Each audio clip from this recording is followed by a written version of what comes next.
Please be seated. Please be seated. We will be starting very, very soon.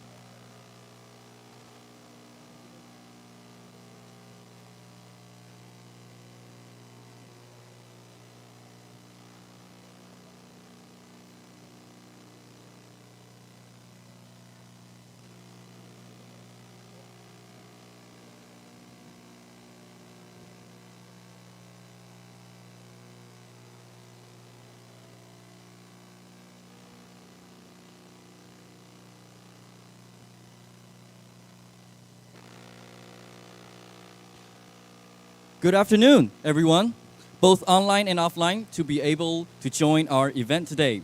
Welcome to our TAIWAN Startup Pitch 2023. My name is Harry. I'm the BD and Investment Manager here at Ideal Venture Studio. I'll be your host today. So, let me start with a huge thank you to all of our honorable guests for taking time off to be here today. Allow me to introduce you our guest of honor, the Honorable Mr. Tawiket Templachak, Executive of Thailand Trade and Economic Office. Please give us a wave. Next, Ms. Jirangkun Uchino, Chief of Economic Affairs Section. Please. Next, Mr. Ponglakrit Warawat, Chief of Visa and Political Section. Mr. Kittipong Tapanapaha, Investment Promotion Officer, Board of Investment, Thailand. Last but not least, the founder, Mr. Jeremy Chen, and Vice President Alice Lee of Ideal Venture Studio. Joining us online, Ms. Pacharawan Aksonsawa from Global Startup Hub Thailand. She will also be sharing with you guys later.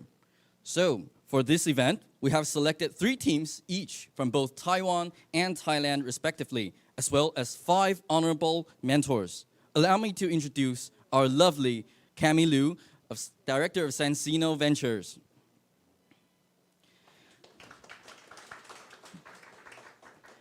Professor Han Kwong from IAPS. And of course, our very own Director of Ideal Venture Studio, Mr. Darren Chua. We also have 2 mentors from Thailand, which is online with us, Mr. Chitrapong from Thailand's National Innovation Agency, and Mr. Sarang from Invest Ventures. So, for today's event, we will be introducing the support provided both from Thailand and Taiwan side, how we can provide help to local foreigners and entrepreneurs, how NIA being the focal facilitator of Thailand's innovation ecosystem, last but not least, pitches from our 6 selected startups. So, our event is about to start. Let us welcome the Honorable Mr. Tawiket, the Executive Director of Thailand Trade and Economic Office, for our opening ceremony.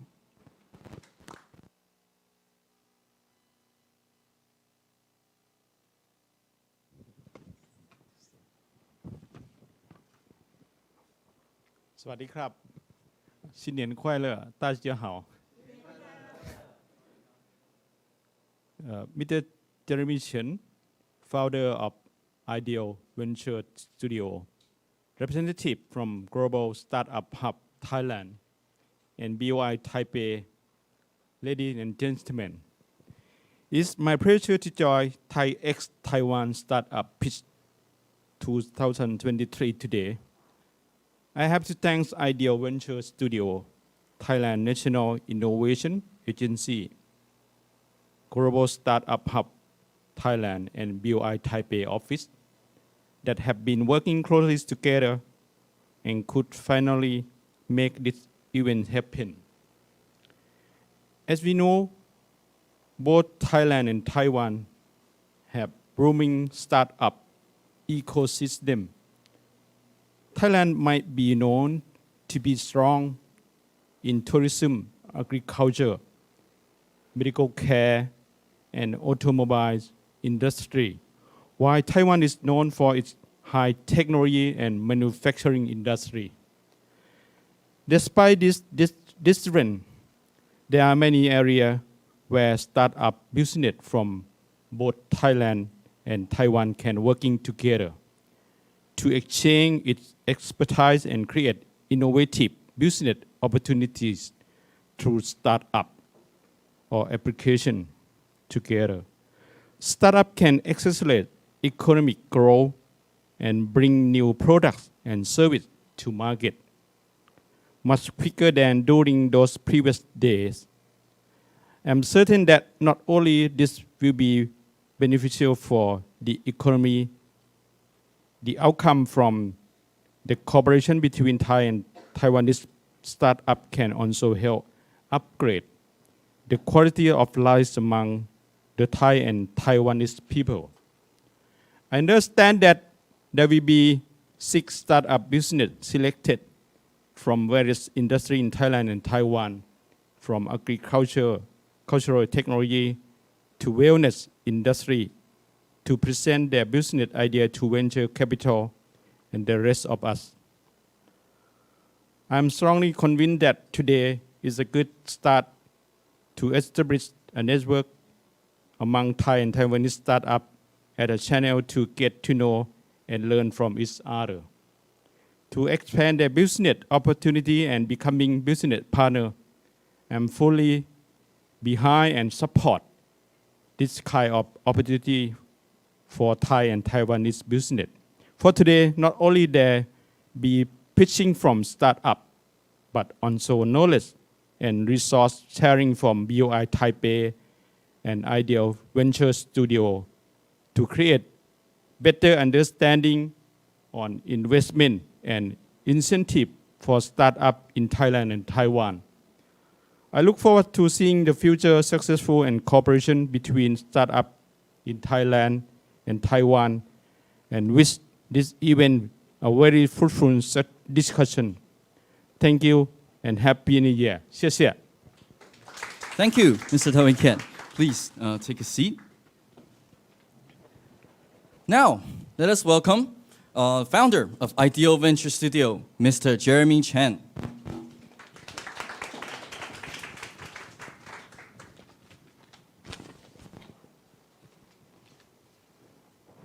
Mr. Tawaget and honorable guests and partners, good afternoon.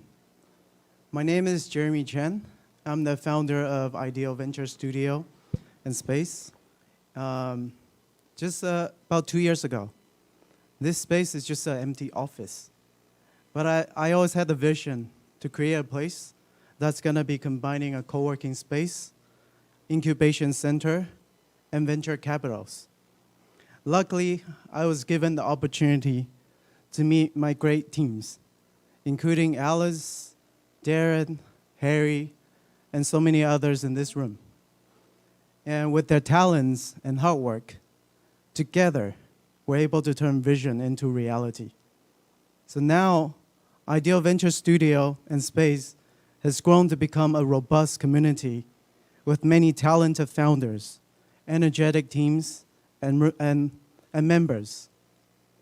With our steady establishment in Taipei, we're looking forward to our expansion to Bangkok, Thailand in the near future.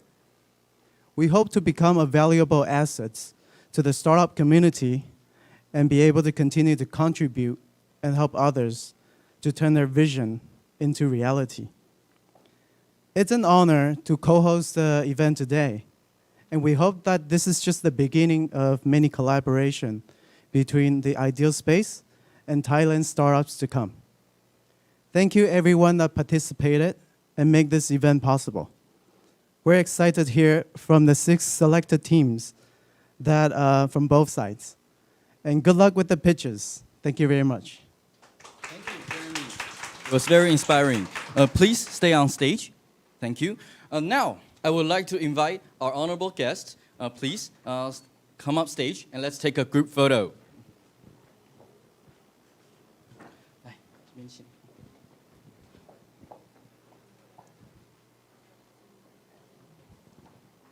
Okay, okay. Yeah, 最右边. Yes, please come in a bit. Yes, thank you. Okay. Thank you, Kimmy, for handing out all the props.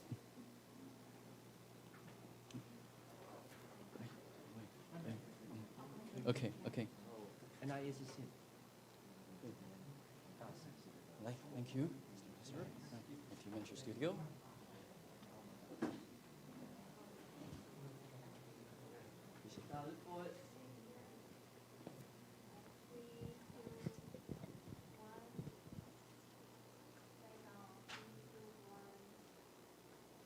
Okay, thank you. Please be seated. Mr. Tawiket, Jeremy, and Darren, please stay on stage. Thank you.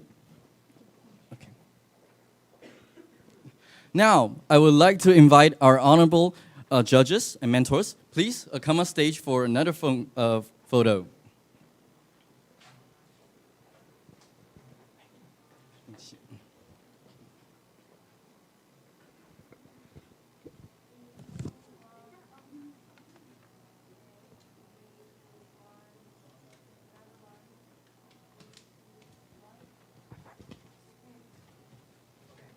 All right, thank you everyone. Please be seated.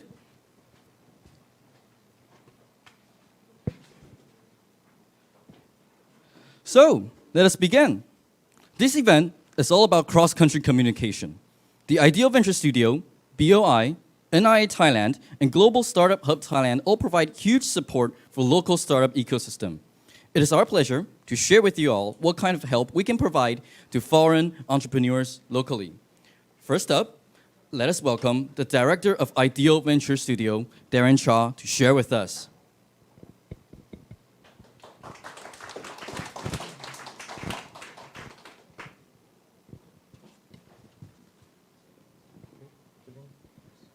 Yes, good afternoon, everyone. And, I'm really delighted that, everyone is present today and to make this event a possibility.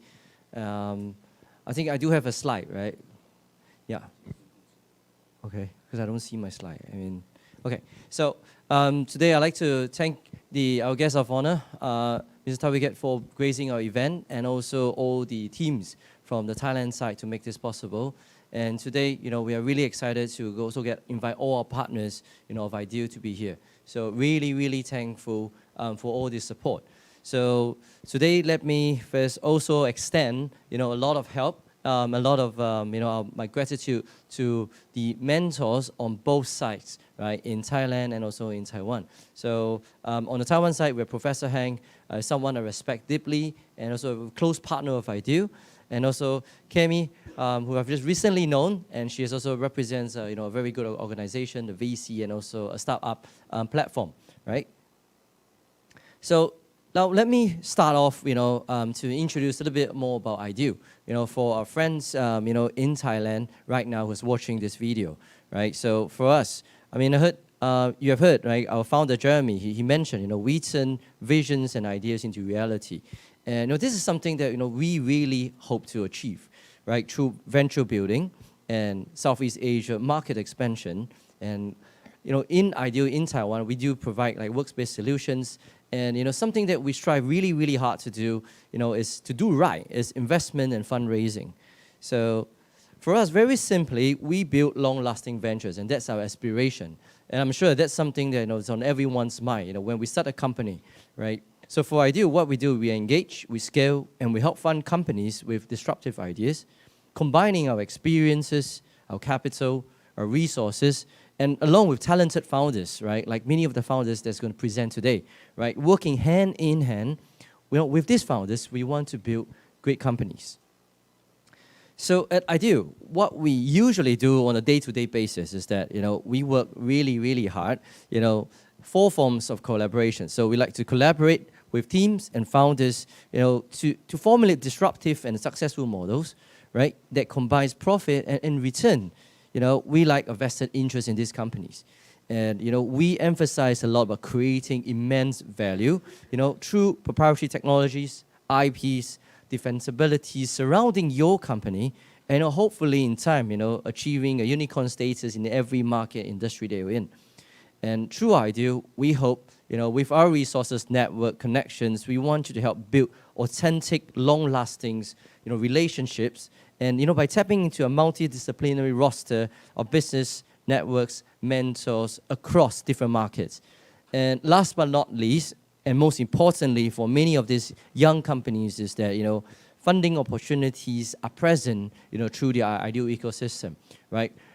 rather through Ideal's proprietary fund or also through a network of VCs, family offices that we work closely with. And to share a little bit about our ecosystem, right? Because for myself, I graduated from NUS in Singapore, right? And they've done a really good, they work really, really hard to do this really good concept, right? From Block 71 and US Enterprise, where they combine, right, efforts from governments, corporates, accelerators, incubators, academic institutions, resources, launchpads, network, mentoring, funding source, all in a single space per se, right? And these are resources that startup founders can instantly tap into. And this is very, very important, to the successful growth of a company and also a healthy growth of a company. And usually this will take away a lot of hassle and time spent on these founders. And in Ideal, we focus, on 4 main steps. So we focus on companies in the very, very early stage, which is ideation and product stage, where we pressure test to help them to really, really scale, or whether their product actually solve a need. And with some companies that with an MVP in the market, right? They've launched, and it's looking for validation, refinement, and companies that we are usually interested in the 3rd and 4th stage, where they are really scaling and there is some form of concept in the market, right? It's about defending your market positions with partnerships, contracts, and strategies. And right now, which Harry and I are spending a lot of our time actually in funding expansion. We help companies to raise funding, expand to new markets like Thailand, or to even help foreign companies to soft land into Taiwan. So we function, very often as a very special kind of co-founder, right? While, we don't sit in your company, we don't draw salary, right? But we are the kind of special people that, on a very bad day or very bad night, right? You're lonely, tired, you're lost. We are kind of people that you pick up your phone, you're on speed dial, right? We're here for you, almost 24/7, right? Yeah, we are friends, we are psychologists, we are, the emotional cheerleader for a lot of the founders within Ideal. And it is something that, as a founder myself, I think it's really, really strong. There's someone out there who has been there, done that, who understands exactly what you guys are facing on a day-to-day basis, right? And sometimes getting someone outside of your company to give you this different idea about something is that special. And it's something that, I find joy every single day speaking to our communities in Ideal, right? And also to meet new teams outside of Ideal. So we want to build alongside founders at every single stage of their journey, combining, with our experience and the best of abilities. And for us, we don't really focus on accelerating you, right? A lot of accelerators do that. So what we actually do is to de-risk. So, more than often we find ourselves, telling founders maybe, slow down a little bit and understand where you are right now, assess the risk.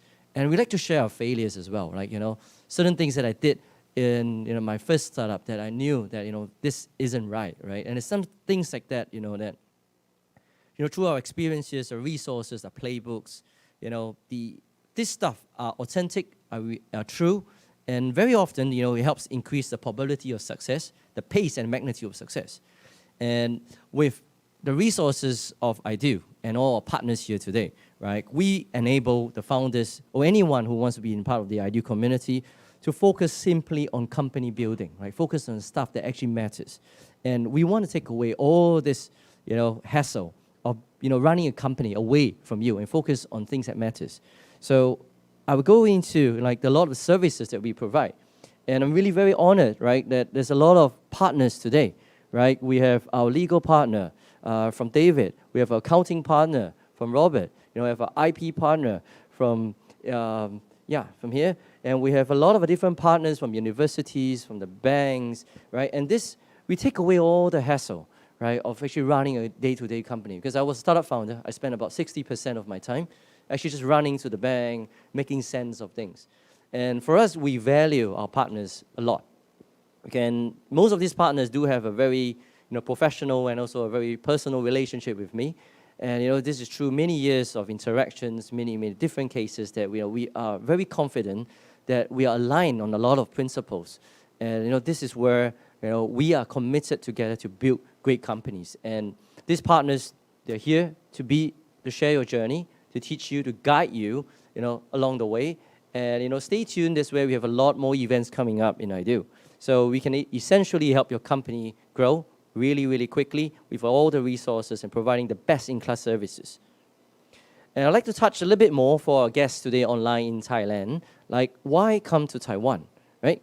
And I mean, for myself, I'm a foreigner, right? Promoting Taiwan is a very natural thing because I've been in Taiwan for almost 8 years right now. And obviously coming to Taiwan because of bubble tea, right? I like to say like bubble tea was invented by Taiwan, right? Yeah. And even Zhou律Sư, our lawyer partner, is drinking his bubble tea, right? This has become a signature, style of Taiwan. And we've seen, how bubble tea has expanded to many, many countries and take different forms. But coming back to the reality, Taiwan is a great place because it's a great place with a lot of heritage in the technical aspect. I mean, we can understand, semiconductor, hardware, IC chips. Well, we have a very strong talent pool of engineering and technical schools. And I think this is where a lot of companies come here for innovation and to build the next best hardware or software. And Taiwan is also very welcoming to foreign investment. So, foreign companies can actually open 100% foreign-owned subsidiaries without any restrictions, save a few sensitive industries. And, more on the, not official kind of reasons, which people actually want to ask, right? I'm sure a lot of our guests online will ask, what's the real reason of coming to Taiwan? Obviously, I mean, there is a lower cost of manpower compared to, more expensive cities like Singapore, which I'm from, Hong Kong, Tokyo, and stuff like that. And I think that's a good plus point. And also, in Taiwan, we enjoy a very stable economy, a very ethical workforce, and it's a very clear rule of law, right? And I think that is great for many companies, whether big or small, who's considering, very stable economy somewhere to expand. And also, as a foreigner, I could tell you that, coming to Taiwan, I do enjoy a better quality of life. This place is awesome. There is the city, there is the rivers, there's the mountains, there's always somewhere to escape to. Because I was born in Singapore, which was always, a city. And it was really, really small, no place to go. So, accommodations and everyday expenses are significantly lower compared to a lot of major cities in Asia. And ideal for us, if you're looking to expand to Taiwan, right, definitely we are here. We partner with a lot of people in Taiwan to actually soft land a lot of foreign companies. So at a glance, very simply, we help you make sense of the entire process. And I think our record breaking is like we did a company set up in 2 weeks, right? Because we got all our great partners here that are on every single step of the way. So, irregardless of the company setup, bank account, office registration, IP registration. I mean, these are all services, right? Through Ideal, you get to meet our partners, right? And we can do this really, really quickly and, customize for your solution. And not to forget, right? We do have an awesome location here in Ideal where, we can provide you offices, meeting rooms, event spaces, or even just simply a business address. So we are really proud of the little space that we created here in Ideal. It's comfortable. I think it has a very good team. And I think what we like to do is to invite more people to explore coming to Taiwan, right? And this is the event space that we're actually having our event right now. And this event space, just being a space, but it actually has, has enjoyed plenty of events across talks, presentations, workshops, business meetings. And I think this is somewhere that, we like to have more sessions and to invite you to enjoy more sessions by our partners. I think there will be an event in February by our patent partners to be talking about IP 101. We're more than happy to share. You can join us here at Ideal. And Ideal isn't complete without a community. So we're very proud to say we have over 50 members company across many different industries here at Ideal right now. So as you can see, we focus a lot on ESG, sustainability. We have companies that are invested in green energy, wellness, mental health, women empowerment, ESG-focused solutions. We have AI tech innovations, sports tech company. Yeah, and these companies, they come from all walks of life, all kinds of background, different stages. And for us, we find something that is in common, right? All the founders are set up here for a common purpose, right? And the purpose, obviously, monetary values is there. But I think we do have a higher purpose in setting up this company, right? And everyone comes from a different background. I think that's where resources are shared. And for us, we are open to all kinds of companies here at different stages. And we would like to just to understand where you are now and also if our resources can help you out. And obviously, not to forget our community partners, Eternity Law Firm, Kaije CPA, Invest Taipei Office, IAPS. We are also part of the AAN network and also the Taiwan Advanced Patent Trademark Office. And we do have all other partners right now with us. New partners, existing partners, and we're looking forward to more people part of this ecosystem to join, this greater ecosystem where, we can share more resources, right? And if you're wondering, your companies in any kind of industries, and these are some of the industries that we are interested in, and even though if your company or business doesn't fit any one of this, it's fine. We are happy. And these are some of the companies which we have more resources or no more know-how. So to share a little bit more about the future, right? So in Ideal, we in time we might have an Ideal Capital or so, right? So for example, right now we are interested in looking into investment in some companies and primarily focus on growth potentials in Asia, starting from Taiwan or Thailand right now. And we're open to opportunities regardless of industry. For us, we are based in Taiwan. It's a Taiwanese heritage across over 70 years of history and experience in company building from ground up. So across real estate, manufacturing, automotive, tourism, F&B, healthcare. And we want to focus in emerging markets in Asia. So that covers the entire Southeast Asia. And because of our speed, range, and flexibility, we move pretty fast. So to give you some understanding behind Ideal's actually hosting group, which I'm very proud to represent today. And for us, it's been a family business for over 70 years, and in a sense, we are like a startup as well, right? From first generation, and every generation has its ups and downs. There are advantages, risks, and it's true every single hands-on experience that that we have walked this journey. And with that, we want to share our experiences, our resources, and to bring all these kind of resources in a combined space in Ideal, and we want to extend that to everyone here who wants to be part of a community. So, like Jeremy mentioned, Ideal wasn't built based on solely one person. It's an entire team effort and all our partners' effort. So this is myself, Darren. Very grateful for Jeremy, our founder, and also a very mommy figure to me, Alice, who has been there from day one, helping me to grow as well. And a huge thanks to all my team that makes every single thing possible. They make Ideal run. They keep Ideal lights running, things are moving because of people like Harry, Daphne, Haley, Carol, and even with our Thai MA, Pat, right? And with Andrew, Kimi, and Joseph. So we're looking to expand our team in due time, attract talents across different countries, and maybe I can do like a little recruitment drive because we are considering to open an Ideal Thailand really soon. So if anyone interested in joining us in Thailand, Ideal team, right? A big hint to all of you, please reach out and join us, and we're very happy to expand our team locally in Thailand. So a little bit more about myself. From Singapore, from a tech background. I did 1 year in Fudan University in Shanghai. I come from a tech background, and I did a lot of businesses across different industries, and my love is Southeast Asia. So it brings me plenty of joy to be able today to have this collaboration and kick off our Southeast Asia plan with Thailand, right? I spent a few years in Thailand, speak a little bit of Thai, and I love the culture, I love the food, and I think that's a great market for us, and I think right now is the right timing. So very happy. And for us, I just want to conclude that, we are founders ourselves, entrepreneurs, consultants, and many roles that we play. And we focus a lot on diversity, equality, inclusion. We focus a lot on impact, ESG, carbon neutrality, and principles of integrity, stability, and legacy. And these are things that we hold really close to our heart.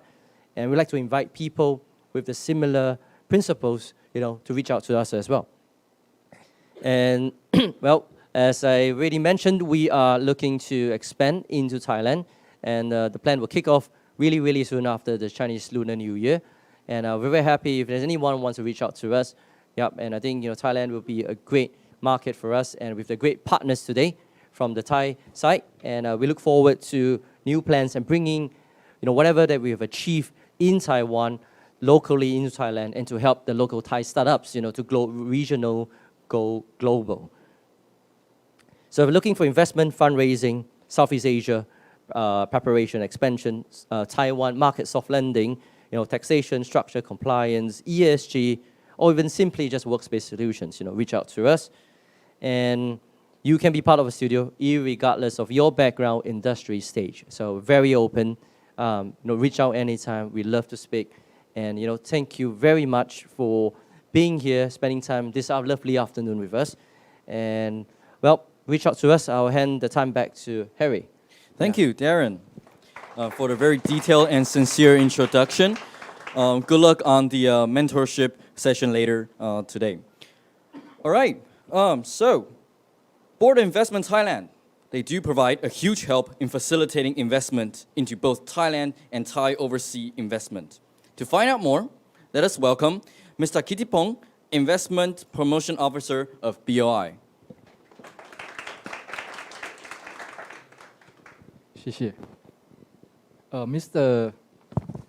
ทวีเกียรติเจนประจักษ์ Executive Director Thailand Trade and Economic Office Mr. Jeremy Chen Founder of the Ideal Venture Mr. Darren Director of Ideal Venture and also the psychologist right Please expect my call tonight okay ladies and gentlemen good afternoon 大家好สวัสดีครับผม okay สวัสดีครับ This is my great honor to be here today basically today we're going to talk about what BOI doing, who we are, and what kind of incentive that we provide. All right. So let's get down to it. Okay. So basically, what we do here is we promote the investment from foreign country into Thailand. Right. So how we gonna promote investment FDI into Thailand? So we provide incentive. Right, so we're gonna say, hey, don't go to Vietnam, don't go to Indonesia, come to Thailand. We got incentive for you, right? So what kind of incentive that we have? Actually, we have two main kinds of incentive that we provide. So let's say tax incentive and non-tax incentive. Let's divide into main categories. Okay, so the first one is tax incentive. It's gonna be corporate income tax holiday. Maybe 3 years, 8 years, up to 13 years, okay? And beside the CIT, we also have, import duty exemption for machinery, import exemption, tax exemption for raw materials, when you produce and you export, okay? This is all tax-free, okay? So, and then let's take a look at the non-tax incentive, okay? So, this is what Taiwanese really want the most. The first one is 100% foreign-owned company. Okay, maybe in the past, a lot of company will ask like, oh, if I want to go to Thailand, we need to find a Thailand local partners. How we gonna find it? But actually, you don't have to. Okay, so BOI we provide like 100% foreign-owned incentive. Okay, and the second one is you can own the land. You can actually buy the land and own the land. Okay, so in some countries, for example, like Vietnam, you go to invest in Vietnam, and they give you like 50 years. Okay, you can use the land for 50 years. And after 50 years, you need to pay a lot of money, or maybe you have to move your factory back, right? But in Thailand, you buy the land is yours. Okay, so you can sell it, do whatever you want, okay? And then we don't force you to, know local content and requirement. You can do all export or domestic sales. That's fine. We don't intervene on that one. Okay. So for BOI office, we have like 16 office around the world. Okay. So Taipei is actually the one of the most important countries that we bring the investment into Thailand. Okay, so let's say just now we talk about the incentive that we provide. Let's say corporate income tax up to 13 years, right? So how are we gonna know what level of incentive that we're gonna get? Okay, so actually we have two main criteria that we're gonna decide what kind of incentive that you're gonna get. The first one is product based. Here. 可以吗 No. 这个有雷射吗 That's fine. Okay. The first one is product based, okay? So it depends on what kind of product that you make and the process that you make it. Okay, so it's what product and how you make it. Okay, to decide what kind of incentive that you're gonna get. Maybe 3 years tax holiday, 5-year tax holiday, or maybe 8-year tax holiday. Okay, so the first one is product based. See what you do, how you do it. Okay, so the second one is technology based. Okay, so if you use specific technology, for example, like nanotechnology, biotechnology, this kind of technology, you will get maybe like 10 years up to 13 years tax holiday. All right. Okay, so the right one, I will skip those, okay, because like it's kind of complicated a little bit. Here, let's see the in the middle, number 2, okay. So we have targeted industries, okay, for example, like digital economy, smart electronics, medical hubs, or circular economy, etc. Okay, so if you are in this kind of industries, you are eligible to apply for the BOI incentive. All right, and the focus for core technology. Okay, just now I was talking about technology based, right? If you use this kind of technology, for example, technology, digital technology, nanotechnology, and also advanced material technology, you will get 10 years up to 13 years tax holiday. Okay, so you may think like, after I heard about the incentive, it seems like it's for the manufacturer. It's for like a factory. If you build a factory, because we're talking about like what product, which product that you make and how you do it, it seems more like we provide incentive to the large corporations, not the startup, right? Yes, of course. But starting from this year, we have the new scheme that we will provide the incentive for the startup company, all right? Fortunately, yeah. Okay, this is actually the main purpose of this measure. The first one is like to support the startup in the target industries. The target industry, just now we talk about like smart electronics, auto and robotics, etc. Okay? And the second one is like we prepare advanced skill personnel for the targeted industries, because we know that for the startup company, it's way too far to set up the factory, right? So what we're trying to do is like we try to create the human resource. We're just gonna be the future of Thailand in the future. So what kind of measure that we support startup? Let's see the first one. Okay, so we support the salary. Okay. Okay, let's see the left on the left. Okay, there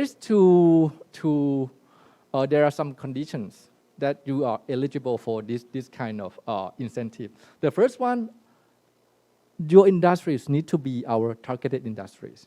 Okay, up there. Okay, and the second one is it has to be newly established company. Okay, not over 5 years. Okay, and the second one is like you have to raise the fund from VC or CVC more than 5 million baht. Okay, the second one. Okay, and of course you never get the subsidies from another agencies. Okay, and you have to offer. Okay, after you get these subsidies, what you gonna provide in return? For example, like, okay, after I get these subsidies, we gonna do some technology transfer or maybe do some donation, blah, blah, blah, okay? There's no like fixed criteria. This one you need to propose by yourself, all right? Okay, so if you are, match the conditions on the left, let's see on the right, okay? This is the incentive that we provide, okay? There are 2 numbers that you need to remember, 5 and 2, okay? 5 and 2. Actually, I love this number because like in Taiwan it's like 520 U Erling, right? It's like I love you, something like that, okay? This joke maybe from Thai side you don't understand, okay? So the first one is 5 million baht, okay? So for one company, we're gonna provide incentive up to 5 million baht, okay? The totals, okay? And the period is 2 years, 2 years maximum, okay? So what we provide? Okay, so for example, you hire the personnel. hire the person work in the company, right? So we support 50% of the salary, okay? But the maximum per person that we support is 50,000. Okay, for example, okay, you hire one guy. This is a very, very good guy. Okay, he's very skillful, and his salary is 100,000. So we support half, right? But if his salary is 200,000, we also support like 50,000. This is the maximum for person that we can support. Okay, so and of course that person can be Thai people, or can be foreigners. That's fine. Okay, you in the number two we provide a work permit into Thailand, right? So the first one is, this is, I think it's really important for the startup, because startup is, to be honest, it's really struggle. That's why you're looking for VC, right? Yeah. So, but this one we support like for the human resource, okay, which is really important. The second one is training, okay, but this one is only for Thai employees, okay. For example, if you want to train your Thai employees, okay, so we support half, okay, we support half, all right. So again, 5 and 2, okay, maximum support is 5 million baht per company, okay, time 2 years, all right, okay, and the expense is 100,000 baht per employee, okay. This is a little bit more than the salary, because the salary, the maximum is 50,000 baht per employee, all right. So what if this company, the startup company, want to hire the people and ask for this scheme, and also want to do the training as well? Can we get both? Yes, you can. Yeah, but you need to do separate proposal. Okay, this proposal is for hiring. This proposal is for training.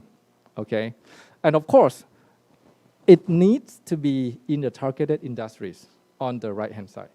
All right. So this is really, really new. No one have done it before.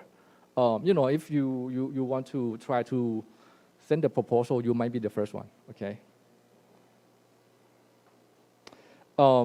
Actually, like I want to do it really, really quick, because we don't have time is limited. So if you want to know more about the subsidies to the startup, okay, this is the contact. All right. Or you can contact me or Darren. Okay, we will be more than happy to provide more information to you guys. All right. Thank you. All right, thank you, Mr. Kittipong. I would like to say U Erling as well. Shall you have any questions about Thailand? Please contact Mr. Kittipong. So, the Thai startup scene has been pretty vibrant lately, and we're looking forward to find out more about the Thai startup scene. So, let us welcome Ms. Pacharawan from Global Startup Hub Thailand. She'll be sharing with you all about the Thai startup ecosystem and how they can provide assistance should you looking to expand to Thailand. Ms. Pacharawan, are we online? Oh, awesome. Yes, please take over. Thank you. Okay, but first, could you let me share screen? It said that now I'm disabled to share. Oh, okay.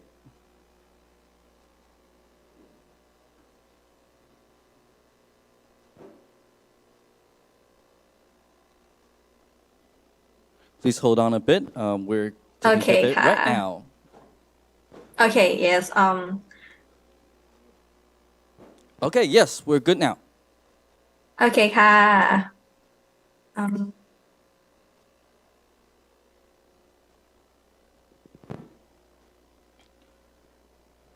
Okay, yes, we can see you Okay, now. so do you see my screen now? Yes, perfectly. Okay, ค่ะ Okay, so first of all, so hi from Thailand. So I would like to say thank you to Thailand Trade and Economic Office and BOI Taipei and also Ideal Venture Studio for inviting NIA and Startup Thailand to have a very like great event like this together. So you can call me Amy. I'm the project manager of Global Startup Hub in Bangkok area. So at this moment, I would like to take everyone to explore the Thailand startup support with Global Startup Hub. So Global Startup Hub, we support by Startup Thailand under the Thai National Innovation Agency, or as you know, NIA, which Startup Thailand, we are the Thai government supporting platform for startup and help to developing the Startup Thailand ecosystem. So, and as you can see here is the Startup Thailand universe. So we have several parties involved in supporting startups in Thailand, including the government, university, corporations, international partners, bank incubator, accelerator programs, and also global partners also. And which the highlight of the last year is we are more focused on deep tech support. So as you can see here that we have like more than 60 deep tech startup in our ecosystem compared to last year that we have just only one.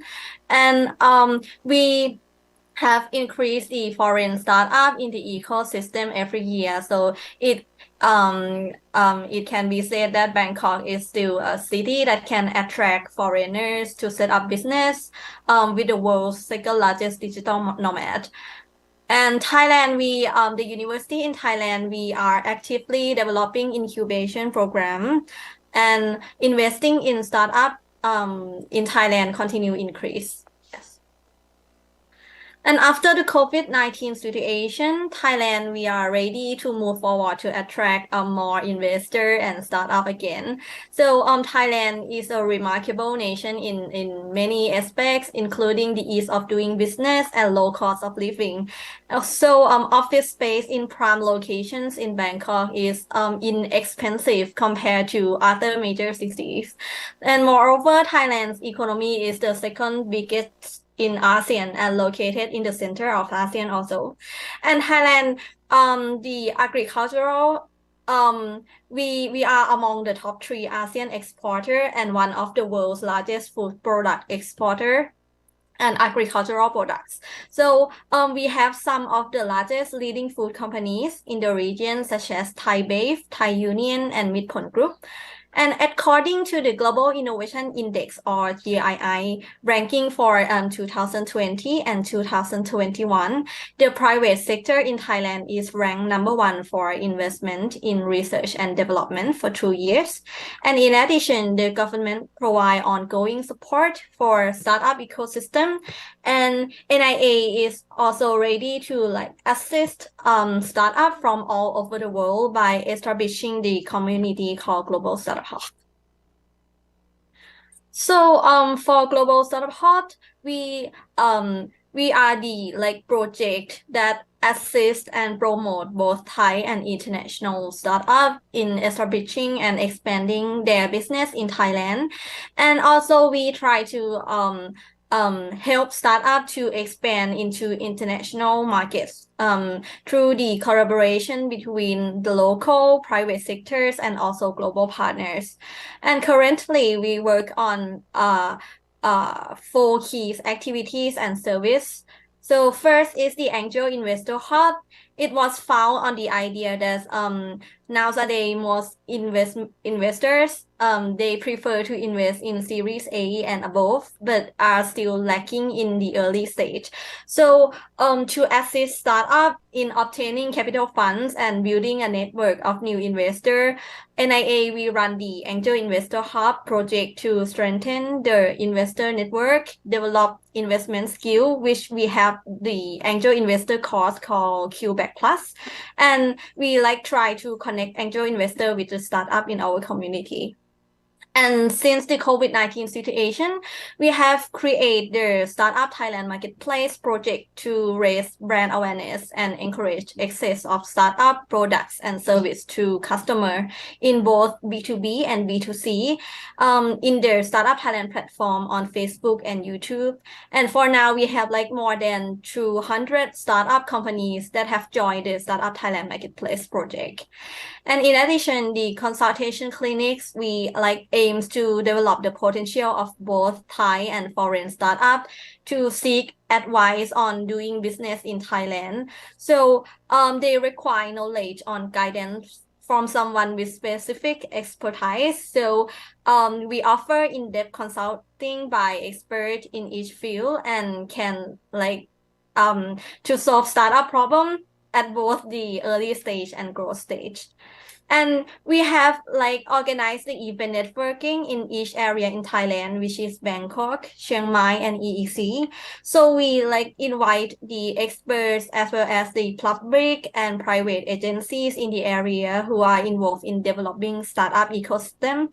And we like also like invite startup to join to the event so that startup may like interact, share knowledge, and grow their business together. And as I have already mentioned that we run the networking project in 3 areas, which is Bangkok, Chiang Mai, and EEC. So we collaborate with the local agency. And of course, depending on the like participation of local partners, each location will like encourage startup in various industry. So start from Bangkok. Bangkok, we work with the True Digital Park and like many partners to develop the Bangkok Cybertech District.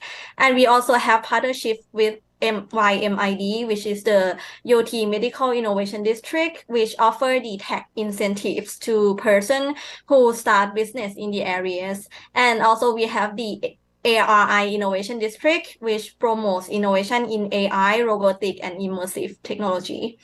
And we also expand into the region, establishing the SMID or Suan Dao Medical Innovation District in Chiang Mai with the goal of raising awareness of medical technology innovation. And for the EEC, which focus on bridging the deep tech startup to the local industry, in particular for R&D, the EEC has several facilities and data support in the areas. And in collaboration with the Board of Investment Thailand, we have developed a special visa called the Smart Visa to attract startups to setting up business in Thailand. So for the Global Startup Hub, we assist in endorse for Smart Visa Type S or Startup Entrepreneur, which is divided into 3 categories, which is 6 months, 1 year, and 2 years. So for 6 months, startup, they must have a plan to establish a tech startup in Thailand, which must be approved by NIA or like participating the startup promotion activities such as the startup camp. And for 1 year type, startup, they must like attend an incubation or acceleration program or like any like similar program. And in case if they are not participating in incubator, they must like receive the joint venture funding with the public sector or endorsed by government agency.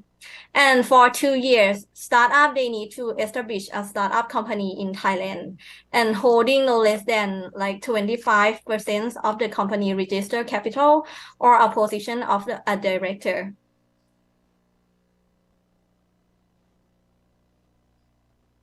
Okay, and this is an example of a networking event that we like held last year.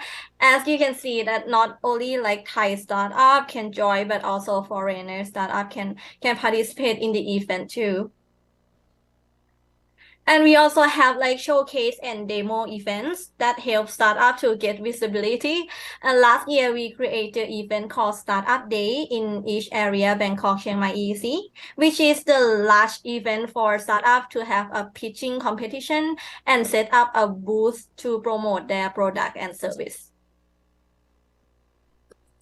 And we also have an investment matching program that will like groom startup by holding workshops to developing their business model and providing expert consultation sessions, as well as we also have matching slot for startup to present their business to the investor in our network.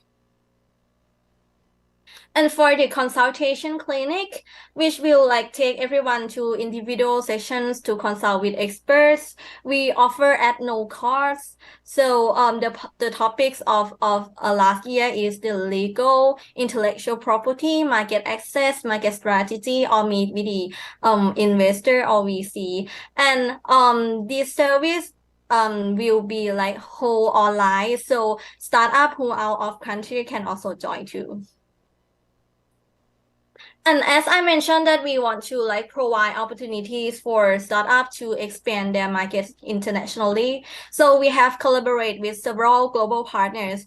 Currently, we have like more than 28 global partners around the world, both public and private. So we like plan to share like useful information, promote activities or project, and future collaborate with activities. So this event, the Taiwan Startup Pitch, is like one of our global partner collaboration this year.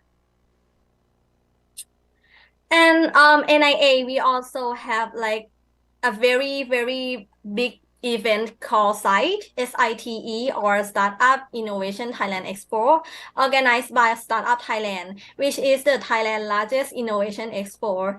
So we gonna like held as a forum for exchange of knowledge in business innovation, and each year the event will have different theme. It also like serve as a gathering place for entrepreneur, investors, government agency, and individual interests in innovative business.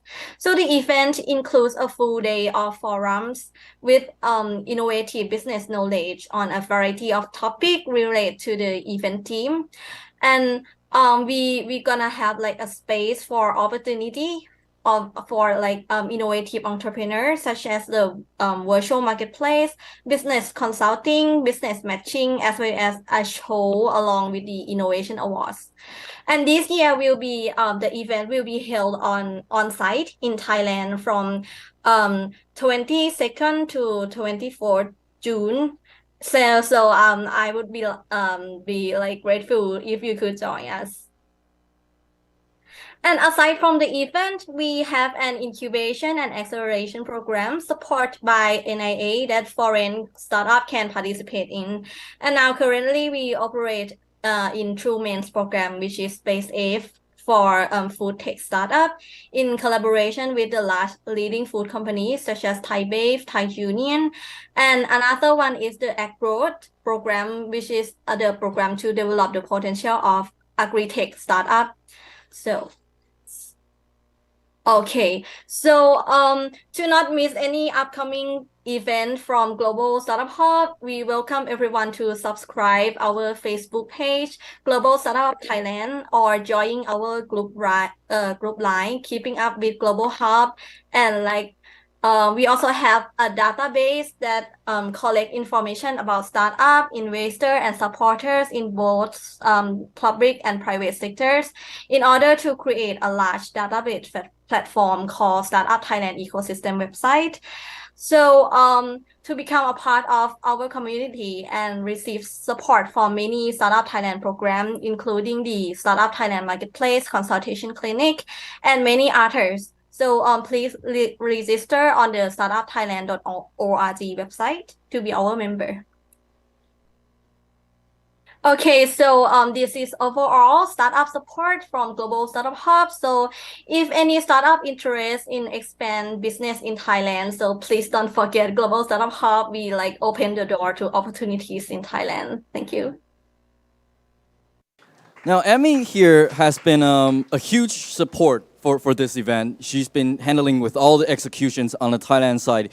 Should we give her a huge round of applause? All right, thank you, Emmy.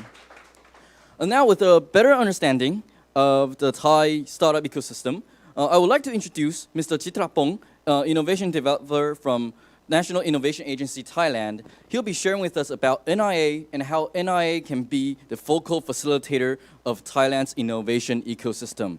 Mr. Chitapong? Hi, good morning, everyone. Good morning. Can you see my slide and hear me? Yes. Okay. Okay. Nice. Thank you. So first of all, good afternoon, everyone. My name is Chitrapon Jirakun Somchol. You can call me Jade. It's my pleasure to be here. Thank all the parties involved for making this event happening. So I think that Kun Emmy already gave some introduction about Startup Global Hub opportunities in Thailand, supports to foreign startups, and also BOI, the representative from BOI also gave the introduction about how they can support the international startup who want to come to Thailand. So actually, NIA, or the National Innovation Agency, we have a larger scope of responsibilities. So apart from dealing with international partners, international collaborations, we also support the development of local ecosystem and strengthen the ecosystem here in Thailand. So my presentation will be involved around how we support the local ecosystem and how we connect, how we facilitate the innovation ecosystem in Thailand. So again, so the National Innovation Agency, or NIA, we are under the Ministry of Higher Education, Science, Research, and Innovation, or you can call it MACI. We are at the level of funding agency and operational agency. We are one of the project management units, or PMU, whose focuses are on innovation ecosystem and startup. Our vision is to be a key stakeholder in enhancing the national innovation system towards sustainable values. Our missions are to strengthen national innovation ecosystem development, to promote ease of doing business, and to promote innovation capability development. Some of the operation frameworks are: one, we provide financial support and technological support for development of international projects after the completion of R&D. So we are not focusing on the R&D phase. We focus on how to commercialize those R&Ds and technologies and innovations. Second, we help upgrading the technological and innovative capabilities of enterprises and entrepreneurs. We also enhance networks of private enterprises, as well as creating partnerships both on the public and practical levels that will lead to development of the national innovation system. We also promote innovation culture and awareness, and last but not least, we create international exposures and partnerships. So regarding supporting innovative businesses from ideation to growth, we have a scheme called Groom Grant Growth, where Groom is about the programs and support services around capability building, whether it be individual levels or enterprises level. The grant scheme is aimed to promote the creation and development of innovation projects, to de-risk the innovation-based enterprises, to encourage them to take more challenges and come up with new ideas, realize those innovative ideas into reality. Last but not least, the growth scheme is the support services and schemes around helping enterprises scale up and diffuse their innovation successfully. I would like to go into a little bit more details and examples of like some of the key programs that we do in Thailand.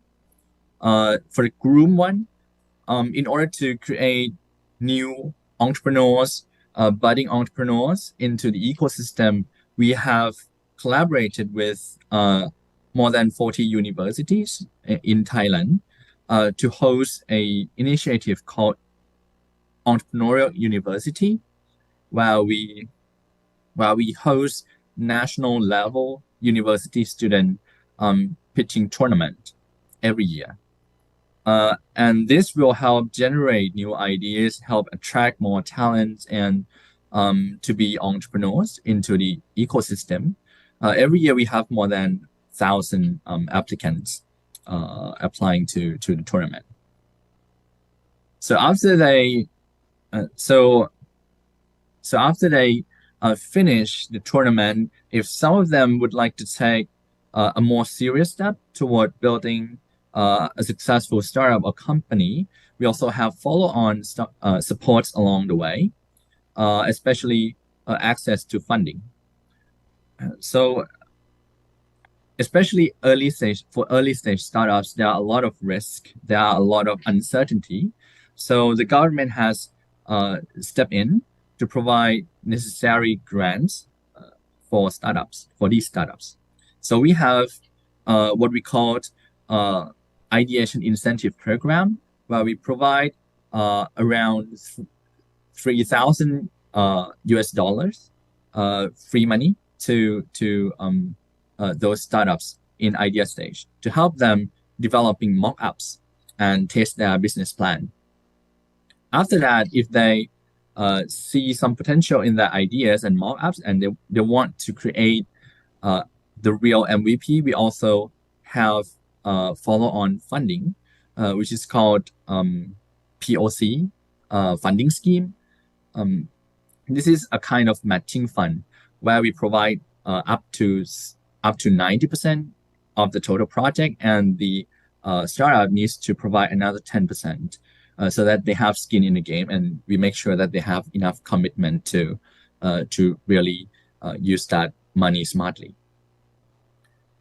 And after they graduate from doing MVP, we can help them link to external sources or other sources of fund. For example, VCs, CVCs, private equity, crowdfunding, and so on. So this is how we generate and develop new blood of entrepreneurs into the ecosystem.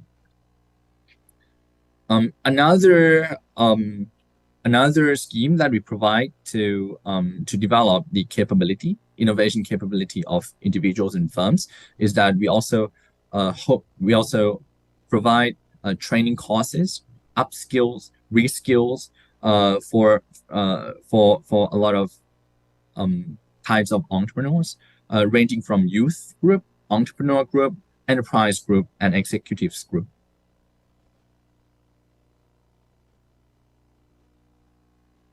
The next one is about grant. So as I mentioned already, we do not provide funding for the R&D phase. That is provided by another like other agencies. But most of our funding or grants are focused on commercializing those R&Ds and technologies into the real market.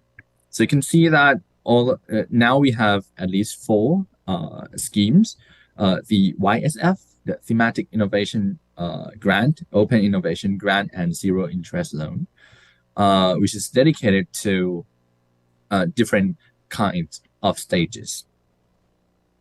I won't go into much of the details, but so normally these grants we provide in a matching fund style and in reimbursement style. Normally it would be maximum up to 50K or about 50K to 150K USD. Next is about growth scheme. So this is where we help we provide supports regarding market development, investment link, and also networking and collaboration. I would like to give some of the examples of these schemes. The first one is SpaceF. I think when Amy already mentioned this scheme briefly already. Is the first global food tech incubator and accelerator program of Thailand, where we collaborate with leading organizations in the industry of Thailand. And this is an international scheme where we welcome both domestic and foreign startups who want to explore the Southeast Asian market and scale and get access to the market. We help them do that. So far we have helped the startups, more than 44 local and international alumni, and the alumni has gone on to raise more than 40 million US dollars already. Another scheme that that has involvement with international startups is called bilateral program. This is where we help international startups who want to explore collaboration, have proof of concept or trial projects with leading corporations in Thailand to do business matching. And we also help facilitate the matching, the POC, the trials to be successful. This program was created in order to help the local enterprises or local corporations to transform themselves into a more innovative organizations.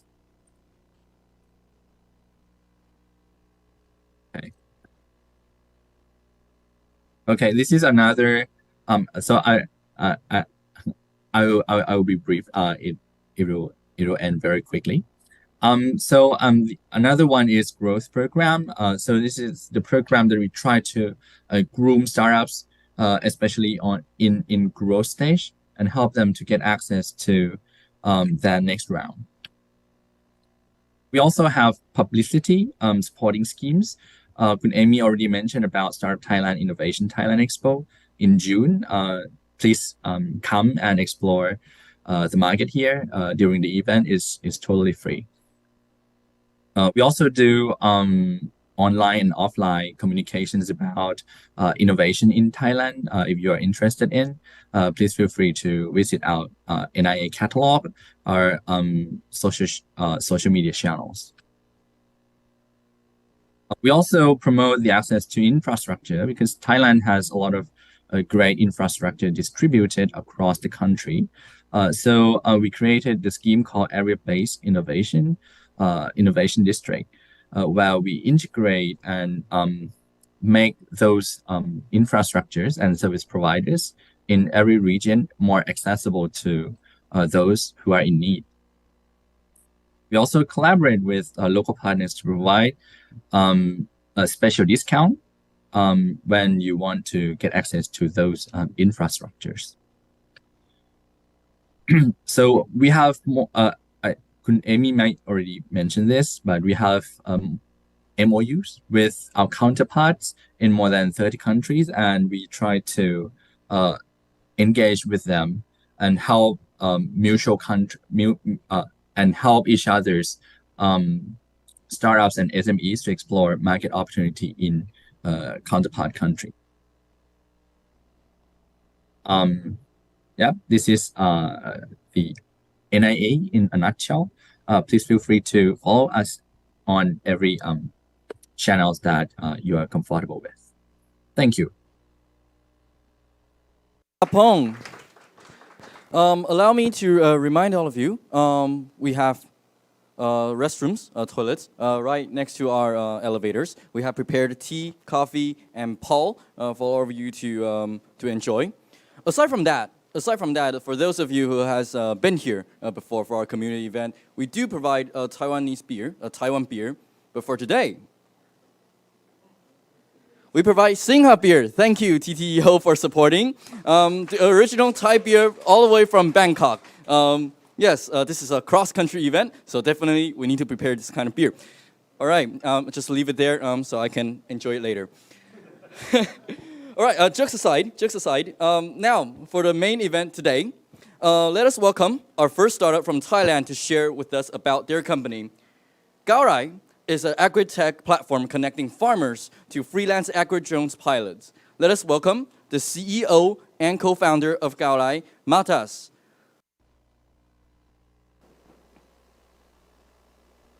Hello, everyone. Ni hao, sawadee krap.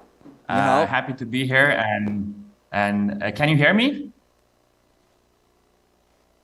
Well, I hope you can. Yes, we can. So I'm happy. I'm happy to be here today and reach out to Taiwanese ecosystem to meet fellow entrepreneurs and potential partners, and also looking forward for your feedback.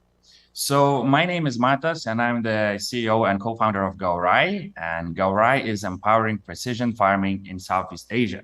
So today I would like to try something a bit new while I present, and I want to start from vision. So what if future of farming would be like this, that we all become farmers? All of you in the room, me here, would be able to do our own, to grow our own crops and food by ourselves. How it might look like: taking your smartphone, renting a land plot, planting the seed, booking drone spraying services, tracking everything through satellite, booking harvesting machines, and selling your crop online. That sounds quite cool, and I see it as a game of farm will. So this is the vision that we are seeing farming in the next 5 to 10 years. But why we need to do that, and why now? Because our world population will reach 10 billion people in 2050. So it means that our agricultural consumption will increase by 70% in 30 years. However, currently we have a global food supply chain crisis and massive disruption because of war in Ukraine, which is one of the largest grain suppliers in the world. So till now, there is already 800 million people facing starving, and there's going to be 500 more million people facing acute hunger because of this conflict. So if we're looking into this, it seems like also an opportunity for Southeast Asian countries to be the supply of the food to the rest of the world. But what's happening here? So for example, in Thailand, Thai agriculture employs 1/3 of local labor, but only adds 5 to 10% to GDP. So currently, Thai agriculture is still low in efficiency. Only 6% of Thai farmers are using technology for their day-to-day farming. And one of the reasons is because Thai farmers are aging. The average age of Thai farmer is 55 years and up. So that creates quite an interesting situation. We have a big opportunity, but also many challenges to solve. So what do Gaorai have right now towards this vision and goal? So Gaorai has a web app where we create farm profiles and pilot profiles that help us to service each individual farm and create a database that helps us to track farm locations. We track health status of the crop. We see drone flight GPS maps. We track yields, and we can predict the size of the yield. We also track amount of chemicals used for each individual farm. We track the brands of the chemicals used for each individual farm. And we do soil analytics as well. So it helps to retain the health of the soil. We can see which brand of chemical performs better versus the other brand. And then we can start building recommendations for each individual farm plot to extract as much productivity as possible per square inch. We also have our own drone fleet and certified and trained pilots that help to consult and conduct the services required by our farmers. What is new this year, we're launching a subscription model. So it looks like this. If you're a farmer, you buy our subscription service, and we do everything for you in between seeding and harvesting. So once you plant your crop, you can go on holidays, and we visit your farm. We do soil analytics. We provide all the necessary pest control, fertilization. We track everything through satellites, and customize everything for the need of your individual land plot. So we are currently operating in several provinces in Thailand, Phetchabun, Chonburi, Rayong, Kanchanaburi. We are focusing on major crops like sugarcane, cassava, corn, a little bit of rice. We built strong partnerships with government agencies such as Phetchabun Sugarcane Association, Government Sugar Fund, local corporates who are also our clients, international corporates like Monsanto are also using our service on demand. So through last year, we were spraying on demand and we covered 1,600 hectares of land. And this year we are planning to kickstart the subscription. So our team comes from very diverse background. We have operational team, sales team, IT team, and marketing team working together to promote Gaurai, to educate farmers about the needs and new innovation that would help them to reduce the farming costs and increase the yield. And also our operation team that is visiting and actually executing farm work. We are also going through a lot of startup competitions, collaborating with NIA that was presenting here today and other government agencies. We won the first prize of Space Economy as one of the best ways to promote satellite technology into actual real beneficial way of utilizing the data being gathered. We get a lot of TV and media attention because of innovation and approach that we provide for a new generation of younger farmers and the farmers who are sitting in the office. We are also compatible with Thai government promoted BCG model, biocircular green economy. We tick almost all of the boxes required. So we reduce carbon footprint. We create more efficient, more sustainable way of farming in a scalable manner that helps our corporate clients to fulfill their CSR needs. So what is next for Gaurai? Our goal is to establish subscription service, and we are raising the next round of investments so we could scale additional revenue streams like chemical distribution and different services on demand. And in the next couple of years, we are planning to launch our own farm that would enable to build a prototype for us all to be able to do farming remotely. So currently we're looking for $1 million as our seed 3A type of round. And of course, from Taiwan and other countries, we're looking for strategic partnerships. That could be service providers for focusing on analytics, soil analytics, satellite intelligence, crop intelligence, hardware producers, drone manufacturers, battery suppliers, and also corporates who might be wanting to enter Thai market. We could be one of the best ways to test and step the first foot through the door. So thank you. This is Gaurai.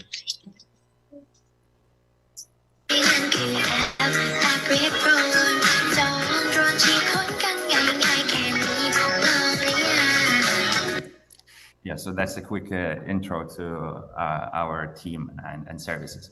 So I'm now looking forward to your questions, and please,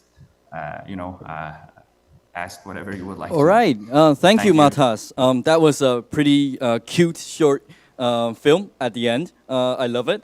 But let us ask our mentors on site. So for those of you who just joined us online, we now have a Q&A session from our mentors on site to ask questions or provide feedbacks to our teams online.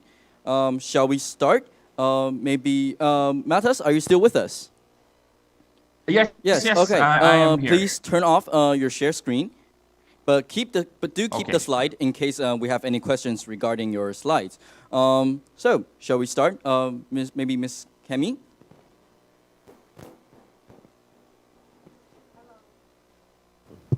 Hello. Okay, thank you for your presentation. So I have two quick questions to ask.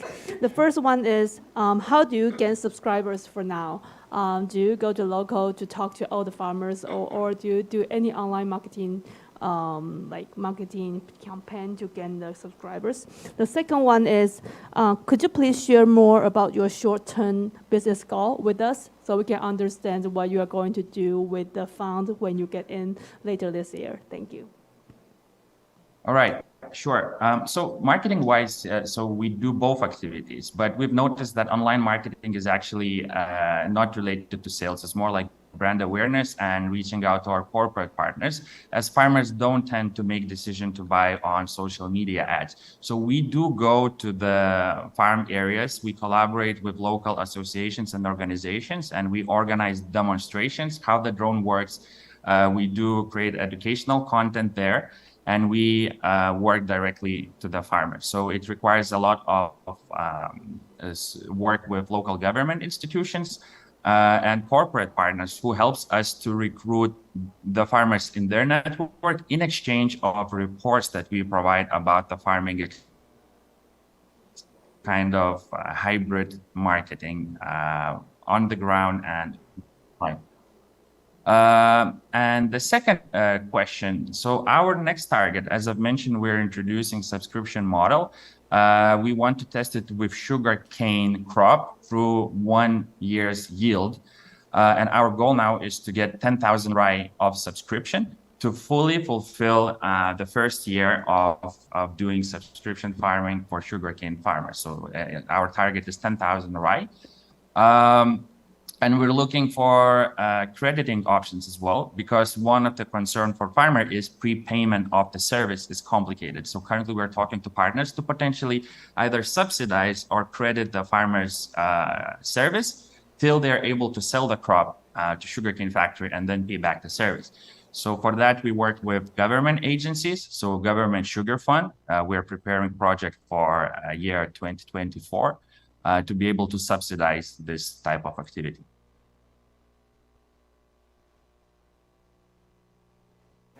Okay, thanks for the presentations. I have a few questions though.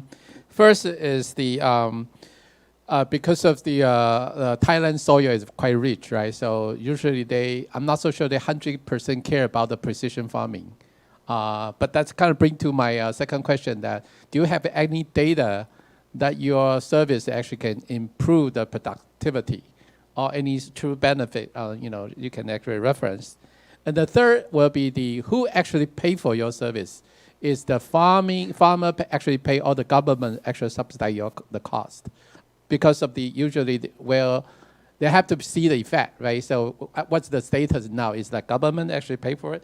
And the last one, what are the challenges for you to go to go after your customer? You are facing now because you already have some deployment. What kind of really question they are asking, or, really how much they want to pay? Yeah. Okay, so I'll try to cover in case I might ask to reconfirm certain questions. But so the first question is the health soil in Thailand. Yes, so Thailand is quite lucky with more rich soil. However, due to the practices and current way of smallholder farmers, how they're doing farming, most likely they're renting the land plot. If the land plot doesn't belong to them, they don't really care about the health of the soil. So it means through the few years while they do farming, most likely they're over fertilizing and using too much of crop protection product. So that destroys the soil. Then they move to another locations to do the same type of farming. So our goal is to change that. And we do assess the soil before starting the yield so that we could create some sort of customized nutritional plan for each individual plot. So we would understand what is missing, what nutrients are missing in order to get a better yield. So we do that type of assessment. The follow-up question was, sorry. Actual performance that you actually done for the area that, So as till now, we started our fleet service basically last year in March. So it's not even 1 year that we're doing fleet services. So we can see that drone and foliar spraying is performing as good as the granular spraying as farmers are using. So for the drone part, we're quite confident to say that we are capable to increase the productivity of crop, but most what we can do is reduce the price of fertilization. So it saves the cost, that's for sure. And for adding satellite and soil nutrition, so this is what we are testing right now, but through satellite, we get a bi-weekly report about the health of the crop. And in any case, we can always adjust and add additional fertilizers. So currently, once we sell our service, we guarantee 10% increase of the yield. Most likely we could do more, but 10% is something that we guarantee, or we provide discounts. For the payment of the service, so we work few ways. We do work with corporates who subsidize spraying for the farmers in exchange of data reports. But majority of the services are being paid directly from the farmer. So we do sell to the farmers. However, as I've mentioned, now we work with government agencies and corporates who are looking the ways to subsidize parts of the cost. But in general, the way the farming works is that farmers are taking credit, let's say, from sugar factory, then they spend their money on labor and fertilization, and then they sell the sugar cane, pay back the debt, and then they get the profit. So this is the usual way. And I think there was another question. It's fine because the last one should be the really challenges that you go after them. You know, how to convince them to use your solutions. Right. Yeah. So this is definitely not an easy task. Majority of the activities we have to do is to educate and reach out to local puyai, like a local influencers or local association, someone who has some sort of not say power over the farmers, but respect. So we work with them. We organize events. Same as some of the corporates like Monsanto or locally TAIWAN, we organize showcasings to the farmers. So it tends to happen if the farmer tries once, they tend to repeat the booking. So the service and subscription service is pretty sticky. The biggest challenge is to convince them that it's worth the risk. The farmer living on very small margins. So I understand then why they don't want to risk, and this is the challenge and you know we are going through. Right. Thank you, Matas, and thank you of all our mentors for the feedback. That'll be all, Matas. Thank you. Thank you very much. 谢谢 and ขอบคุณครับ 谢谢你，谢谢你. Okay. Moving on, our next team is Napsalute. They provide a solution platform to disrupt healthcare material technology industry. With a nano-modification of biopolymer, they aim to unlock the limitation of new healthcare material development. Let us welcome coordinator of Napsalute, Ms. Kitty Ma. All right, please kindly turn on your camera. Hi, Hello. can Yes, you see we can me? hear you and we can see your slides. Thank you. Please Okay, continue. thank you. Hi, my name is Kitty Malikmani. I'm a project manager from Absolute. At Absolute, we produce a nano-modified biopolymer for better healthcare products. Sorry, the slide doesn't change, right?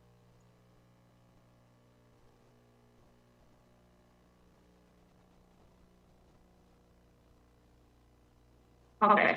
So our CEO and co-founder is Ms. Putimon Sibonfa. She has over 10 years of experience in the cosmetic and pharmaceutical business. Her vision is to transform the impact through research into the innovation that benefits society and improve people's health. So the common problem of the cosmetic, food supplements, and pharmaceutical ingredients is that some of the active ingredients in all of those products have low efficacy, low stability, high side effects, and high cost. So we characterize or we synthesize one of the polymer to form a circular by itself, and it also can encapsulate an active ingredient. And when it encapsulates the active ingredients, it resulting in increasing the efficacy and stability of those active ingredients with no side effect at all. We call this nanoparticle is the high-end technology. So our high-end technology is different from other technologies that our high-end technology is easier to use. As you can see here in the middle picture, here is the liquid part of the high-end technology. You can easily add your active ingredients into our liquid high-end technology and you stir it together, high-end technology will safely form the circular and encap the active ingredients inside, resulting in the better stability and better efficacy of the active ingredients. And it's also novelty as we already patented our high-end technology last year. We have the proven result that high-end technology can increase the solubility, absorption, and also reduce the toxicity of the ingredients, for example, a herbal extract, protein, and even the drugs. We have also proven that our high-end technology are safe to use on the skin as we already tested in the hypoallergenic test. Right now, we already launched our high-end technology with as the ingredient in the cosmeceutical products. In fact, we already launched some of the cosmetic products with other company last year. Right now, we are developing food supplements and pharmaceutical products. Our revenue is around like $77,000 last year. That includes the development free sales of the raw material and also grants. Our achievements for over 2 years, we have 11 customers inside and outside China. We also exploring the collaboration with the international company. And right now we establish distribution network in Thailand and also in Singapore. Over 28 distributors from 13 countries are approached us to distribute our products. And for the new business development, we have the potential in the cultivated meats and regenerative medicine business.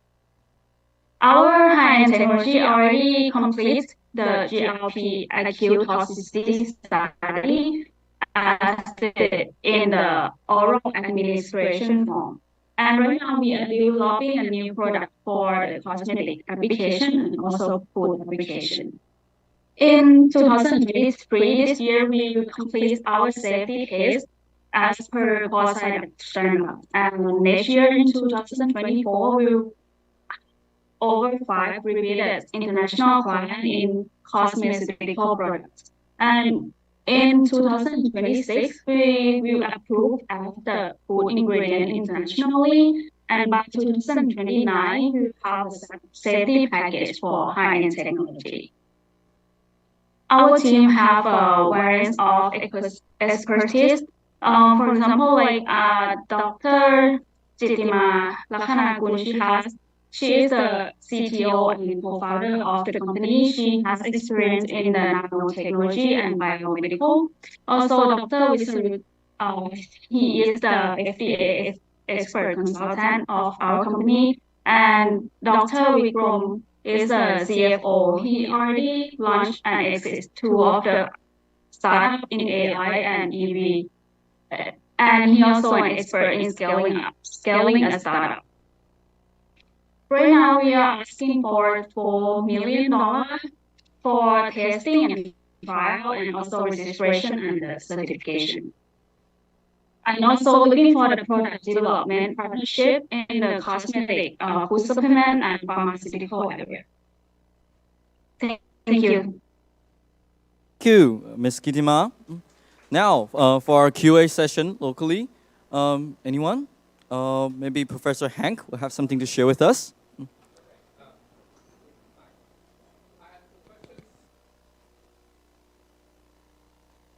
On a bit, yes, awesome, thank you.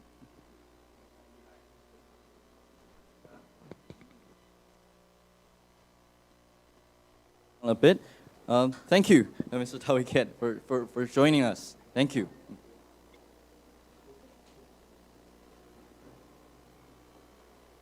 All right, sorry Okay, for that. sure. Yes. Any strong reason you change from the cosmetic to food?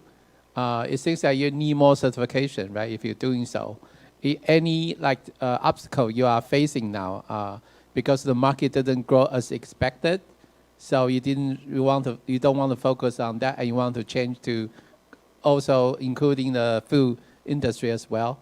That's my first question. The second question will be the fundraising part.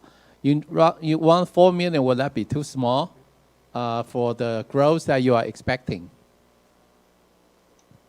Hi, thank you so much for the question. Let me introduce myself first. I'm Ms. Putimon. I'm the CEO of the NAP Salute.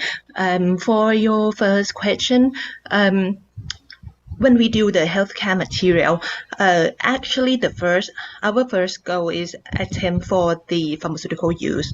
Yeah, to use it in the vaccine, in the cancer treatment. But in order to go to that point, it's gonna take like 8 to 10 years.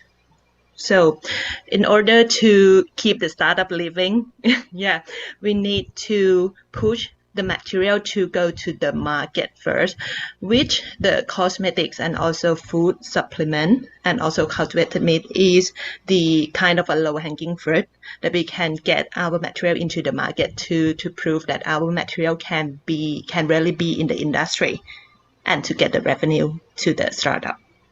Okay, and in the meanwhile, we are keep developing in the pharmaceutical application, both vaccine and therapeutic.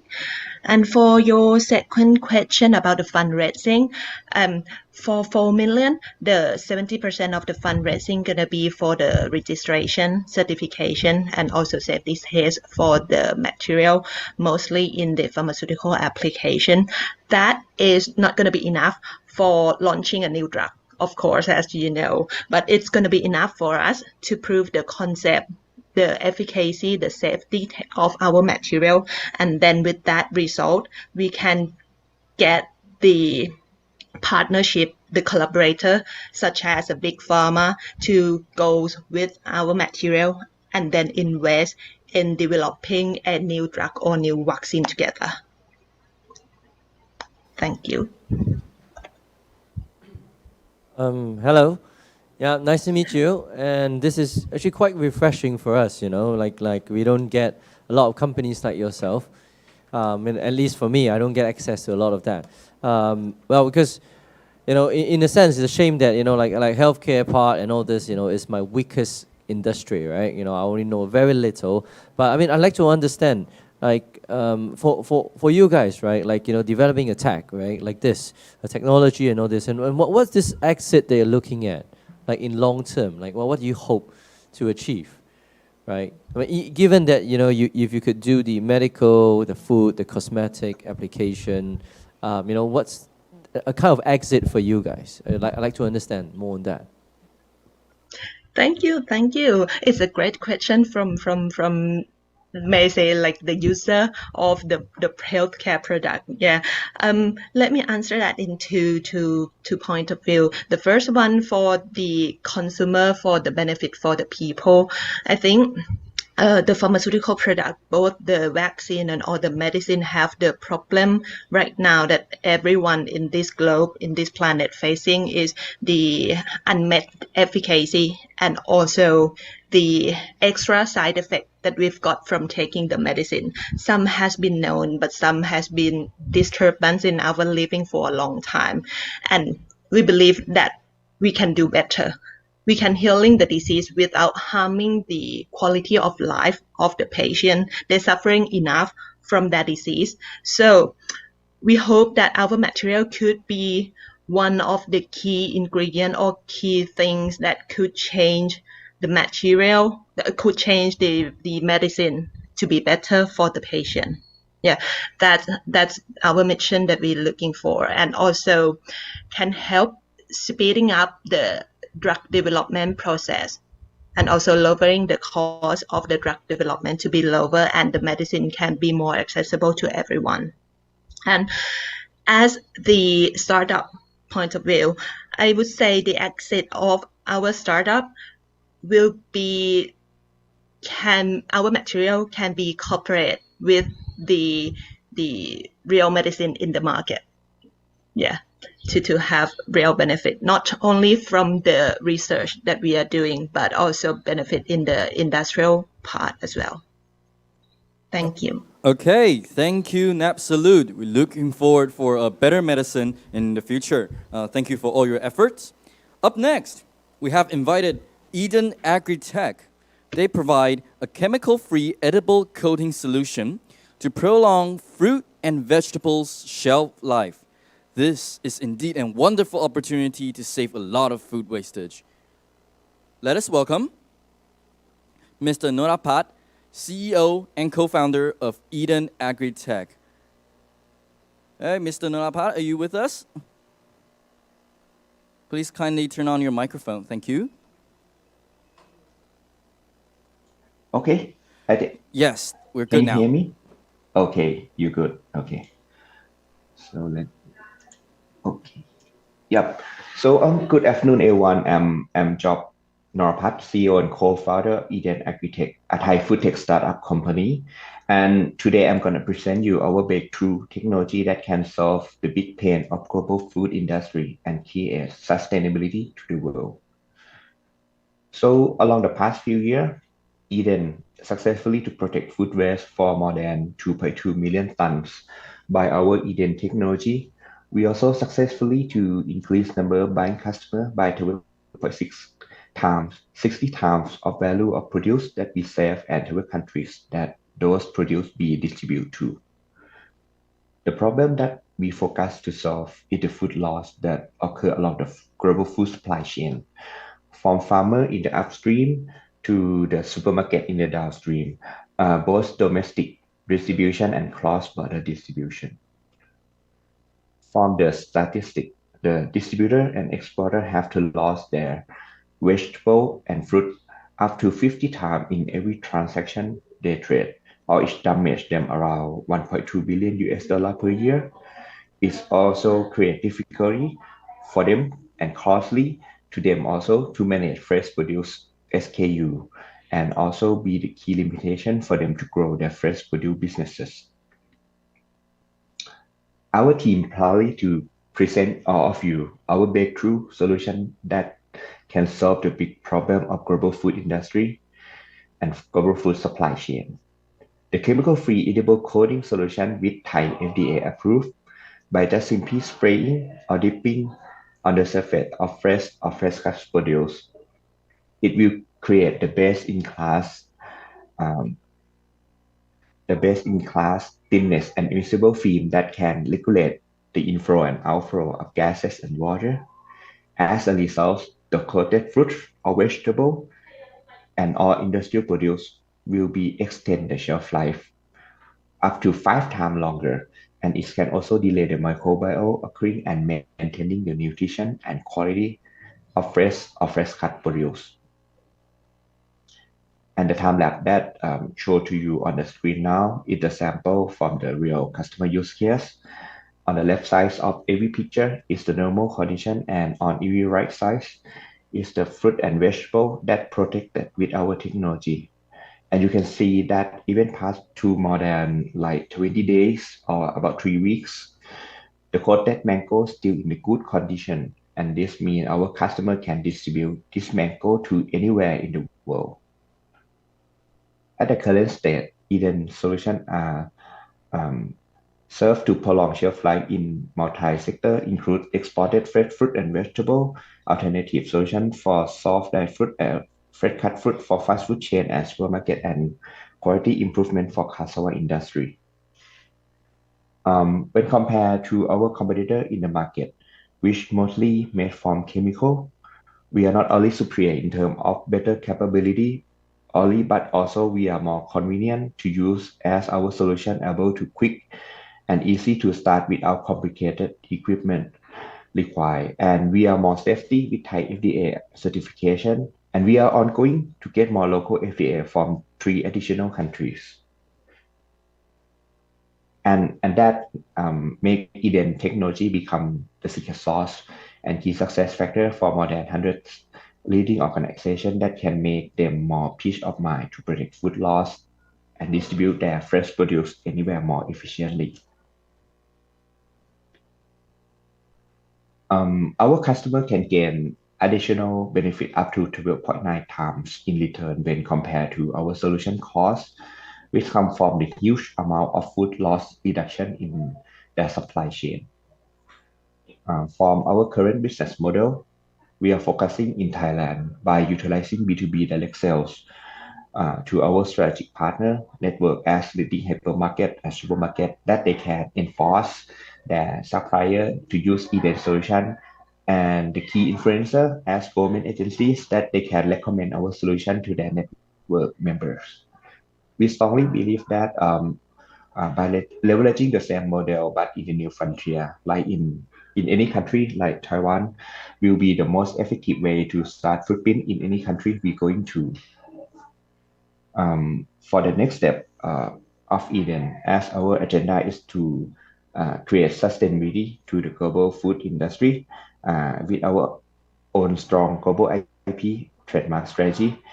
We aim to expand to other countries of the Asia Pacific of 8.8 trillion US dollar regional market by leveraging our IP licensing model to the leading B2B partner in East countries. We also not stop our innovation journey to only existing use case, but we also on the way to invest the new application journey as automated robotic machine and concentrate SKU for the larger scale user and expand our shelf life extension technology use case to cover more type of food and non-food at meat, poultry, seafood, and flour that most of them also have the shelf life issue also. To summarize, after pilot launch in Thailand during the difficult time of COVID-19, Eden aim to move our journey forward by expand to Southeast Asia starting in this year, 2023, the rest of Asia and Africa starting 2024, and US and EU market in 2025. By roll out the regional expansion plan, we hope Eden can exponential growth with the scale volume to be over more than $100 million in GMV within 5 years. So that our passion and our dream and the story of Eden Agrotech. Please feel free to ask for any question, and we are quite open to be partnered in any perspective with all of you. Thank you. Please remain on the screen. Sure. Stop sharing your screen, and we'll start our QA session. Mr. Darren Chua. Hi, Job. Hi. Yeah. Hi. Yeah. I'm very interested in your product, right? I mean, because I did check this with some of my friends, right, who was in this food tech industry. So you know, I've seen another company, right? They do very similar stuff, but because the solution that they use actually do derive from the shells of seafood, like crab, shrimps, and all this. So when people do consume the products, right, with the coating on top, it's edible and everything. But then there's also there's this percentage of people that are allergic to seafood, right? And then that is out. So for me, I mean, in the safest way for you to disclose, right? Maybe can you tell us? I mean, I really love to find out, what's the secret? There's the recipe behind how you came to this special solution. Is it patented? Or any sense, right? Like, let us understand, because I trust all the business thing that you mentioned, right? All the positive effect. I agree on all those stuff, you help in supply chain, you help prolong food, you help a lot of people in all this way, because food is always, shortages and all these things is always there. Like, how do you actually do it? Like, what's that special technique that you use? I mean, if you can disclose. And how edible is it? Like if it's sprayed onto a fruit, can I just immediately take a bite, and is there any side effects, stuff like that? I think that's my biggest question. Okay. So to answer to your question, I have to say that actually our solution is not at the perfect state yet. So for your last question, is there any effect on the fruit now? I have to say that yes, we have a little bit of the sour taste, but if we apply to the strong taste fruit or vegetable, for the example like mango or durian or our other famous fruit like what do you say, like guava, yeah. you cannot the consumer the end consumer cannot feel anything, and we already apply to the 7-Eleven product, which is very quite famous in Thailand, and which mean that all of the we believe all of like 70 million people in Thailand already taste our product. We hope yeah, if they sell well, it means the sale volume of us will also be good also, and we are the only product in the market in Thailand that already get approval from Thai FDA. And as mentioned in the presentation, we are not stop only Thailand, but we are going to get three more additional FDA in Southeast Asia, and that will allow us to expand to other country also. Yeah. So the big secret of us is we are not like the I cannot claim that our team is quite genius, but our team is tough. So we try a lot.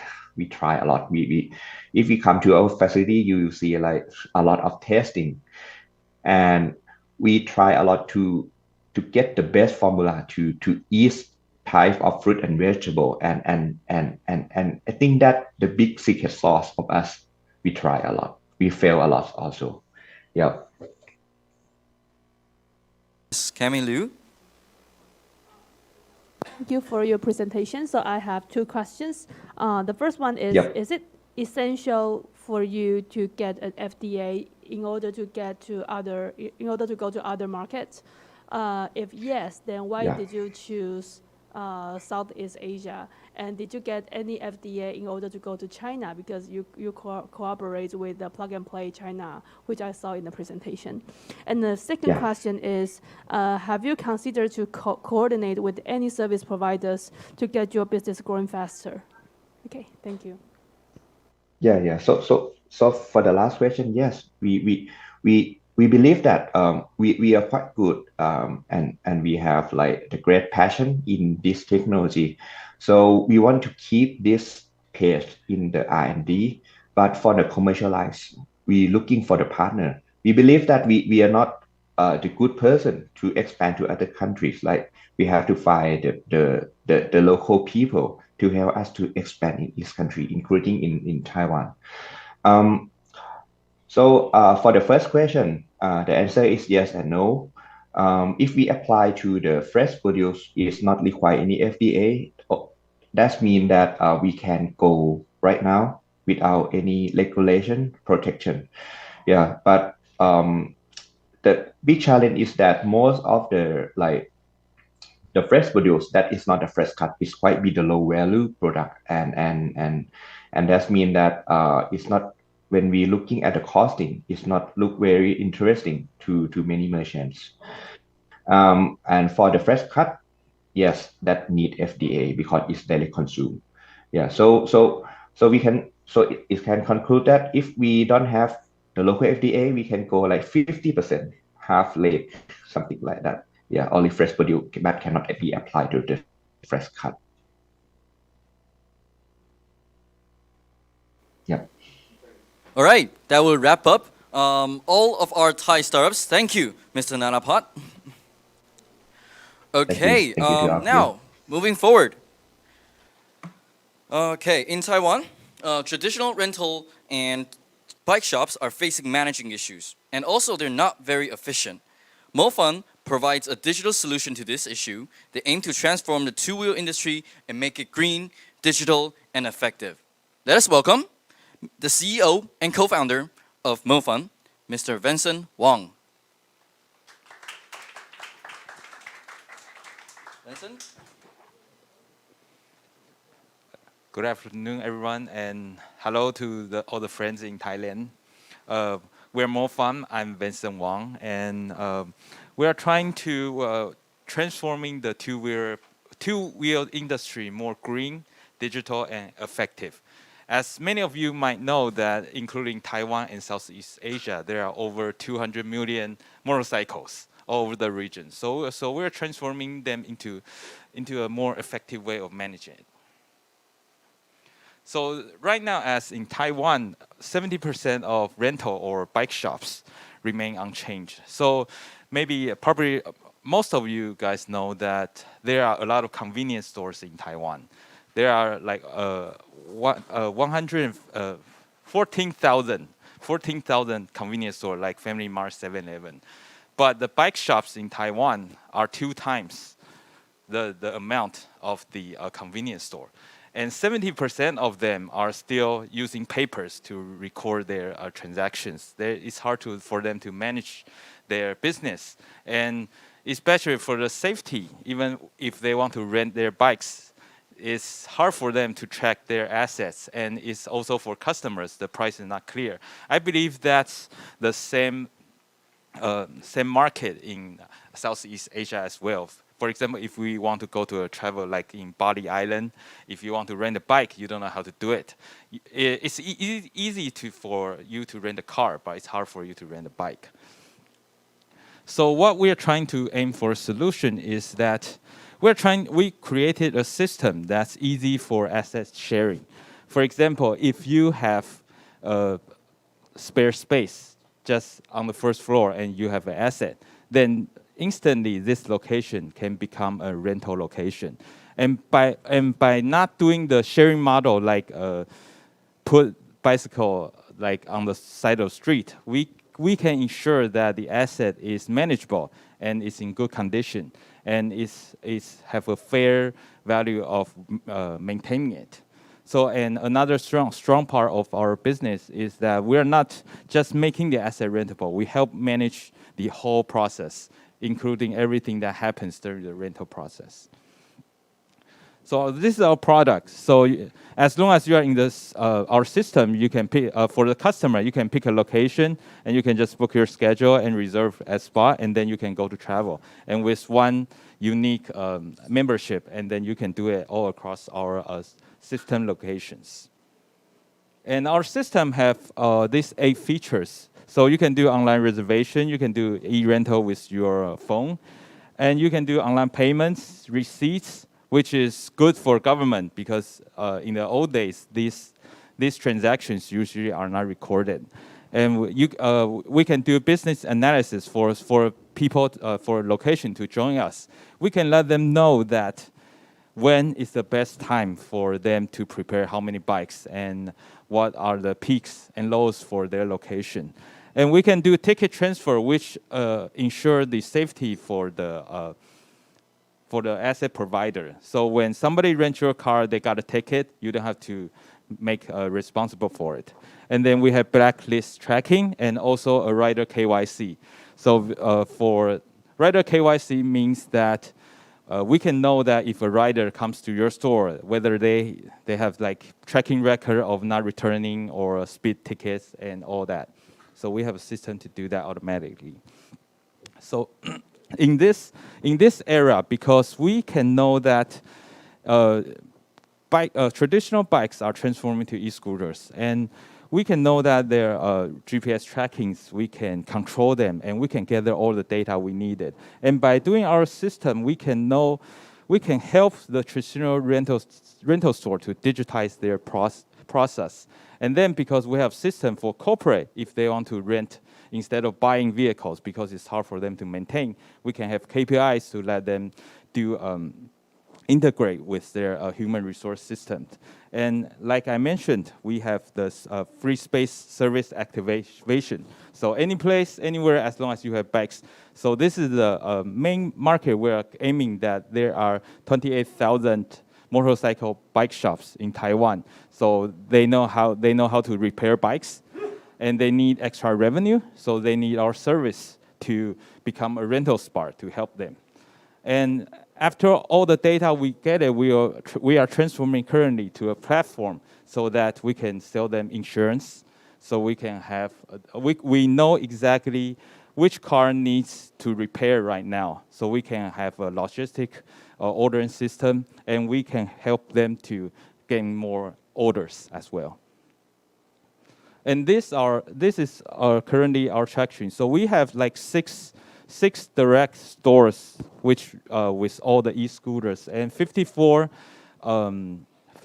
partnership stores. So partnership stores include like we can put our bikes in hotels, in bus stops, and also in those traditional scooter stores. And there are over 1,400 scooters in our system right now running. We can know that, okay, how many are currently in rental and where are they, and the density of each area. And there are over 40,000 registered licensed users in our system. And by using our digitalized solution, it's more efficient to rent the vehicles. And our online traction, we helped a lot of customers.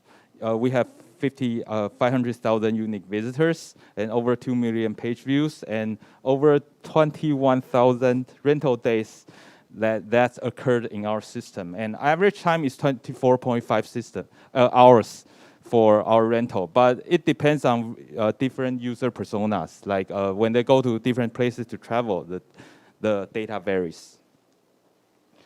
And we have 3 co-founders for our team, and for 3 of our co-founders have worked in different areas, like in the US, in China, and in various fields. And my co-founder kid, I think he's in meeting right now. So he worked in China for 10 years, so we kind of know the digital process of using a phone, and his family owned a bike shop himself. So our advantage is that not only know the digital solution of a digital process, we only know that how bike shops they ran and like the cost structure and the ecosystem of the current two-wheel process. Yeah, and what we're looking for, like we hopefully we can get a local sales partnership in Thailand, and if we have the chance to have a use case opportunity to service in the Thailand area, and also we are looking for if people want to travel to Taiwan to use a bicycle, and we sure want to be the open platform, and for them to come here to have a safe and happy and and clear experience when you ride a bicycle travel in Taiwan. So like as in an ideal space, like we all are searching for a greener future, but we saw that the transformation does not happen overnight. We need to do it like gradually. So the first approach we are doing is that we are trying to activate the current asset, the two-wheelers. There are so many bikes in Taiwan. Or in Southeast Asia. Everybody owns a bike, but the usage is not high enough. So instead of buying a lot of new vehicles to put into the market, we are thinking of increase the current asset usage. So it's more greener. So it's more. We are also expanding the applications in different areas, like in hotels or in Uber, even for our customer, Uber drivers. So the asset can be used. So and because they are used to digitalize, or they are used to digitalization. So when they are transforming to e-scooter or more greener solutions, we can be a partnership to help them to make that transform from gas to electric. So this is the approach that we are taking to make the two-wheeler market more greener and more effective. And this is all. Thank you so much. All right, thank you, Vincent. Please stay put. It's our Q&A session. Professor Hank? So my Neo comment is that because right now you bike, right? It's a real bicycle, right? As compare your motorbike, what's your opportunity as compare? Because we talk about green, they are green too, right? And people actually have the short distance using a U-bike, and use a motorbike might be one little bit little far away, right? But there's a good public transportation, right? Especially in city area. So what's your real opportunity here? Because as compared to the store that they actually have like 60, and compared to 28,000, or the huge number as compared. So what is the obstacle that you actually go store after store, adaptance from then? And that probably my major question. The second question will be then, what is the convenient way? I mean, if not the e-moto, and traditional motor, you use that as you don't own them, right? Right. So then this is like a digital process. How the insurance is that being solved easily, or there's a lot of issues for the the accident, the stolen, the use? Who going to check those? Is that the issues or not? I'm not so sure. Yeah. I reply first. Okay. So, so the first question is, how do we compare to U-Bike as a service? So we did a study that when you are using bicycles, it's only 0 to 7 kilometers distance average, and for using motorbikes, it's 7 to 24 kilometers range. So that's the use case you're going to use motorcycles. So that's why we first target the travel area. So when you go to travel, it's hard.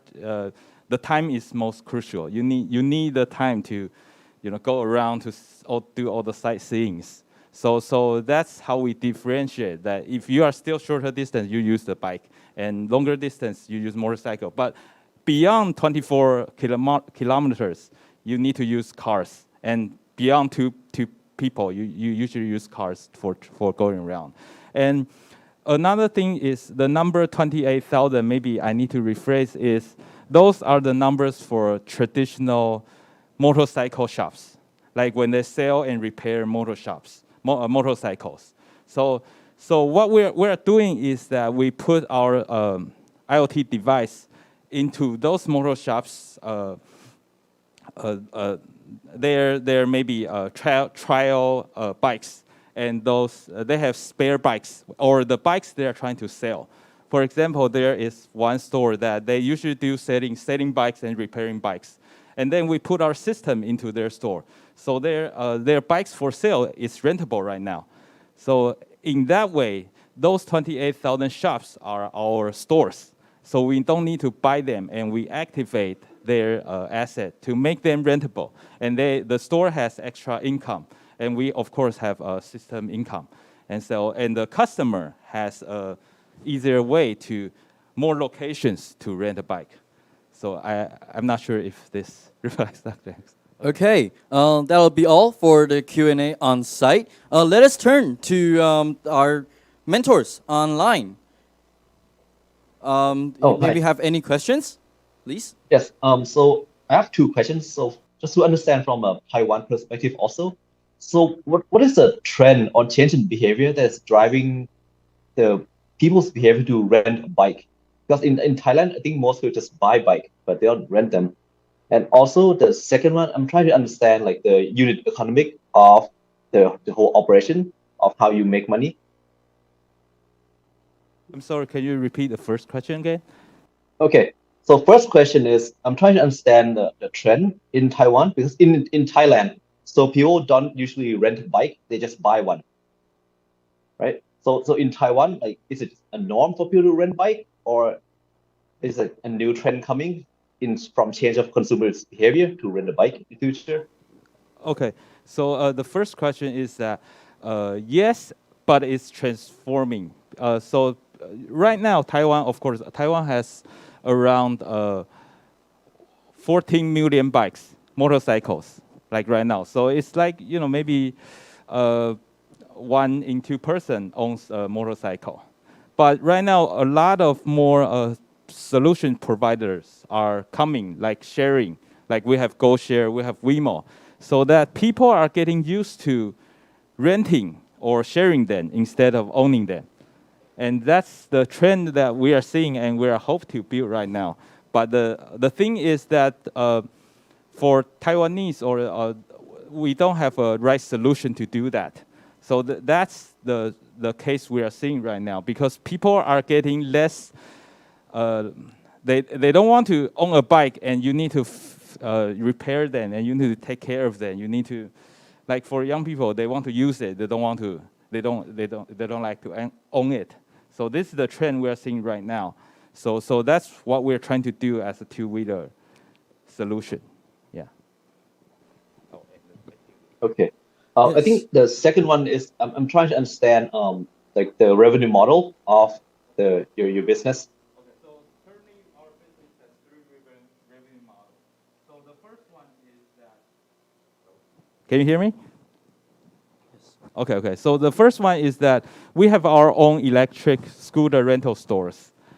So by that, that's one part of our revenue stream. And the second one is that we operate as a SaaS model, so that the locations that are working with us, we gain monthly SaaS fee every month. And the third revenue model is platform fee. So because our platform, we can help them to get orders, and we can help them to buy insurance or do bike transfer, all other kind of service that happens in a platform. We will get a platform fee. And also when they purchase a vehicle or when they want to sell a vehicle through us, then we will do a platform fee. So we have three main parts, which is direct stores, SaaS, software SaaS, and the platform fee for the expanding services. So it's like Uber Eats when we push them an order, we get a fee, and they do all other services. We take various fees. Okay, understood. Thank you. All right, thank you, Mr. Salang. Now, Mr. Chirapong, do you have any question you want to mention? Yeah. So from my side, no question, just a couple of feedbacks or a couple of inputs for you. In Thailand, as Kun Saran already mentioned, a lot of us prefer to buy one, not to rent. But still, as I am in that group too. But as far as I have researched through internet, like quickly, I saw some websites who provide like rental services for like two wheels. So I think that there are still that kind of market for you. It's not that much digitalized. It's not GPS based. And one interesting information for you is that sometimes they restrict the driving area.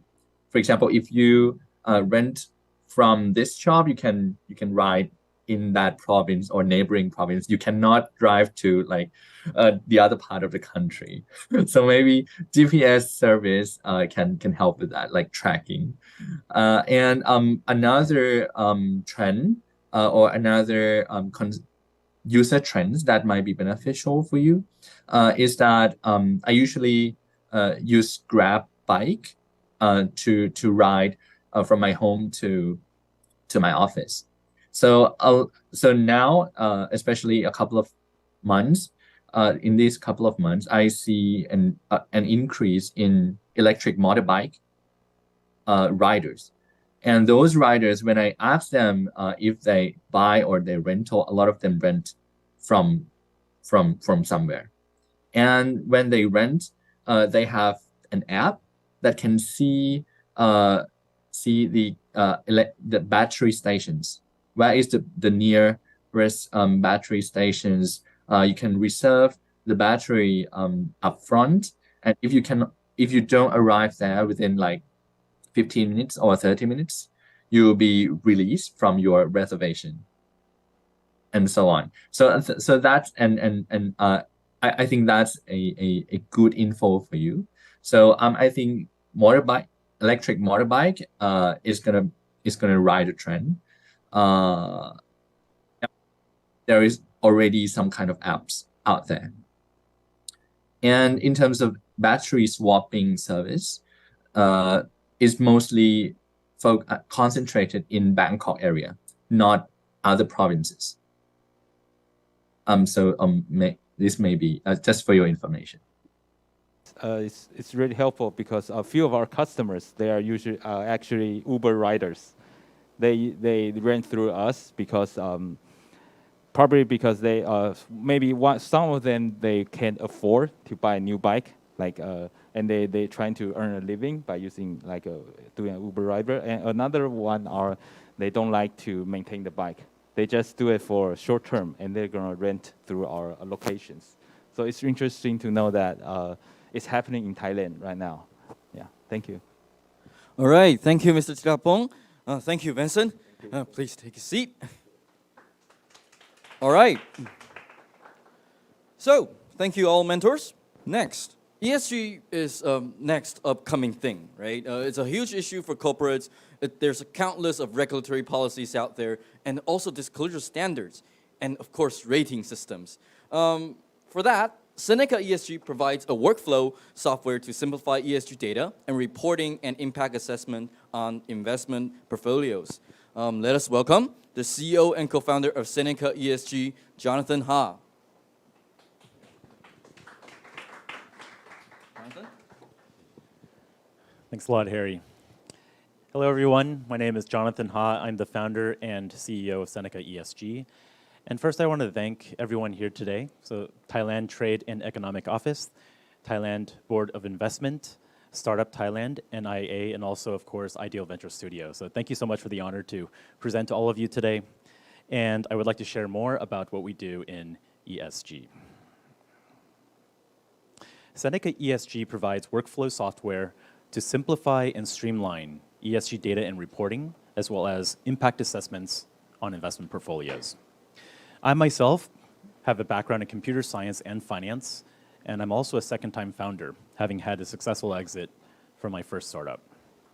My personal passion, which I'm very excited about to be working on, is, of course, ESG. Environmental, social, and governance is at the heart of what matters to everyone today. Climate change, diversity and inclusion, worker rights, as well as corporate ethics couldn't be more relevant today. It's a lot to unpack, but we need to do it. And regulators worldwide are rolling out required ESG reporting across all key markets. But it's a lot to unpack. And as you can see from this map here, it's a very complex regulatory and reporting landscape. The key problem is that with countless regulatory policies, disclosure standards, and rating systems, companies aren't sure what to measure and report, and financial institutions don't know which ratings to trust. Seneca ESG provides cloud software that simplifies for corporates, essentially accounting software before ESG and containing all of the disclosure frameworks. Custom analytics and scoring for financial institutions, all on a seamless platform that allows the two sides to connect. The market sizing is quite opportunistic. You see how great it is, and we are aiming to reach 72 billion in market size by 2030, using accounting software as the proxy. And also by 2030, having a segmented addressable market of 15 billion US dollars. Our progress to date is that we were launched in late 2020, founder funded, and also operating with a lean staff of 12 full-time employees across our 3 offices of Singapore, Taipei, and Shanghai. Our product is 100% internally developed and market validated as our SaaS product. We're on track to deliver 10x revenue over the next 12 months. On the right side, you see a small sampling of our current clients across many different sectors, including financial services, automotive, heavy industrials, metals and mining, etc. We're currently raising our first round of outside capital, and we'll be using this capital to expand the development team, maintain our product lead, and also be expanding our sales and BD personnel in the key markets that we're looking to target. On the bottom right, one of the things I'd also like to highlight is the fact that we have a very specific go-to-market strategy through partnerships. And currently we have signed partnerships with EY, Deloitte, eValueServe, as well as A-Beam Consulting, which is very active in both the Japan and Thailand markets. This is a quick look at the team. We have people across business development, product development, research, as well as sales. Specific to Thailand, our key areas of focus is to meet with listed companies in specific industries such as food and beverage, chemical, financial, insurance, with sales over 60 million US dollars. And this is a key focus area for the Thai market when it comes to ESG reporting. We'd also like to develop relationships with key governing bodies and identify consulting partners such as the Big Four and other consulting firms. Finally, we would like to set up a physical office in Bangkok CBD by Q3 of 2023. Hopefully, we'll also be able to partner with Ideal in doing so, and also hire local staff, mainly sales and BD, and then host sustainability trainings in the local market as well. Thank you so much. All right. Thank you, John. Please stay here. We look forward to work with you in Thailand as well. Maybe a Q&A session for maybe Cami will have some comments. Okay, so my first question is, do you have any fundraising plan in the recent year, like maybe this year, or you just closed one? I'm not sure, so please share more about this. The second one is, why did you choose accounting firm to be your partners when going abroad instead of like other service providers or business centers? So could you please share more about that? Thank you. Sure. So the first question regarding fundraising, yes, we are in the process of raising our first round of outside capital. So we're very excited to be speaking to funds that have an interest in working with us to do that. One of the key reasons for this is, of course, not just the capital raise, but seeking out mentorship and advisors. We know this is very important in order to grow a successful business, and we're very appreciative of the advice that we can get through that. Now, the second question regarding our go-to-market strategy, why is it that we focused on the Big Four, the companies such as PwC, EY, Deloitte, and KPMG? The reason for this is because in most key markets today, when it comes to ESG, it is these audit firms that are primarily the service providers. So large listed companies, their first go-to idea is to find the EYs, the PwCs, the Deloittes, to help them build their internal ESG strategy, do carbon accounting and inventory, and then develop an internal ESG strategy. So we know that they have this captive audience of customers, but they don't have software.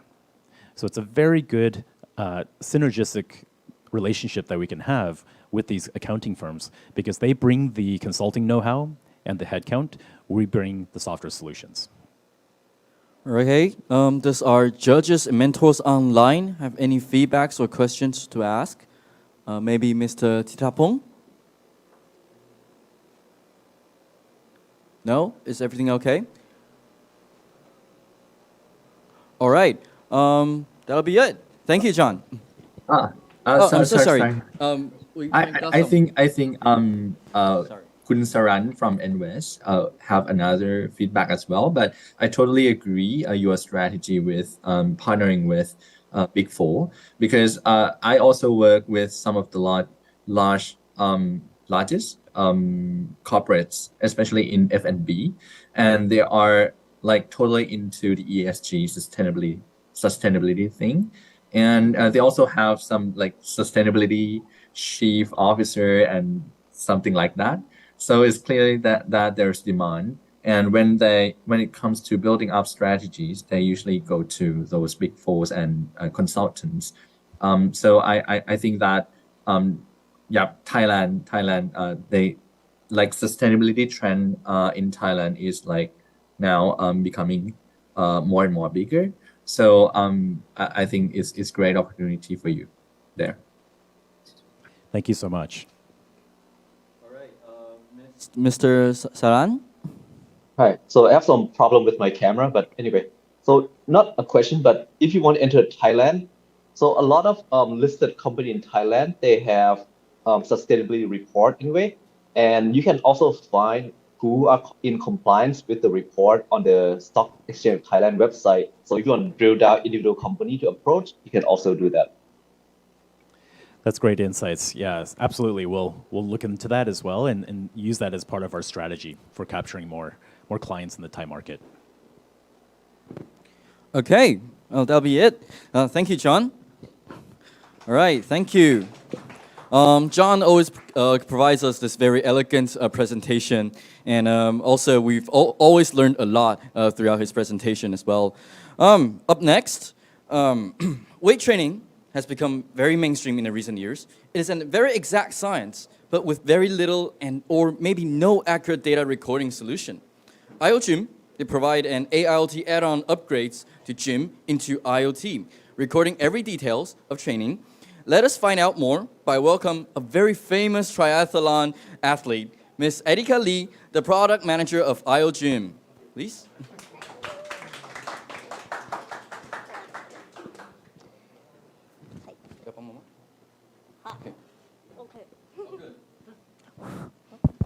Good afternoon, everyone. สวัสดีค่ะ I'm Attica from IOG. Oh my goodness, I'm so nervous. Wait a minute. Yesterday, one of my boss told me, you just imagine all of people, it's your cat. Relax. My cat is my real boss, so I'm getting more nervous. Okay, let's back to the page. What is IOG? It's the simple concept you may think out. That is IoT of G. Okay. Next one. Well, when running, have you ever used or see someone use the app or smartwatch to record their speed or distance? Like Apple Watch, Garmin, or Nike Running Club?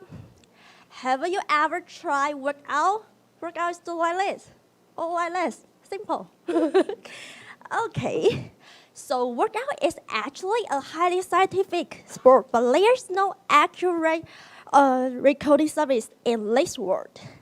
Our solution is not make a new smartwatch. It's not make a new gym equipment. Not even build a new gym.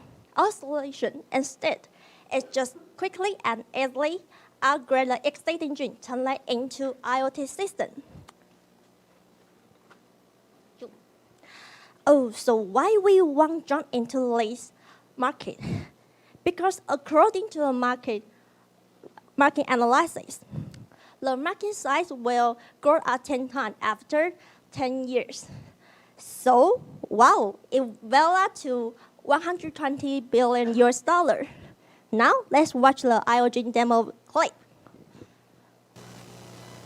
Before the training session, place your mobile phone into the IOGym phone holder. The workout matching the equipment will appear, and your phone will be wirelessly charged. Select the exercise and start training. IOGym automatically tracks the number of reps, sets, and duration of your workout. After the session, all the data will be clearly shown on the app. A large problem for similar products on the market is the inability to track free weight training. IOGym can track all kinds of weight training, encompassing both free weights and machine workouts. After the day's training, you can upload your training records to the IOGym community to share your excitement with other fitness enthusiasts. IOGym is also an effective tool to help coaches monitor students' progress, adjust the pace and intensity of sessions, and maximize their workout.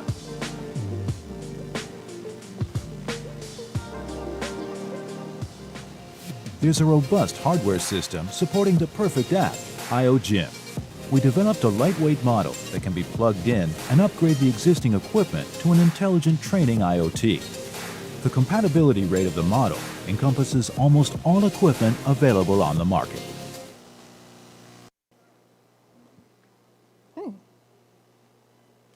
So from clip, we can see our system has two product app and sensing module. Through a sensor installed on the equipment, like dumbbell, barbell, or machine. When you are training, our app can give you real-time feedback and record your training. So what actually we can record? For example, it contains set a rep, low calorie burn, body data.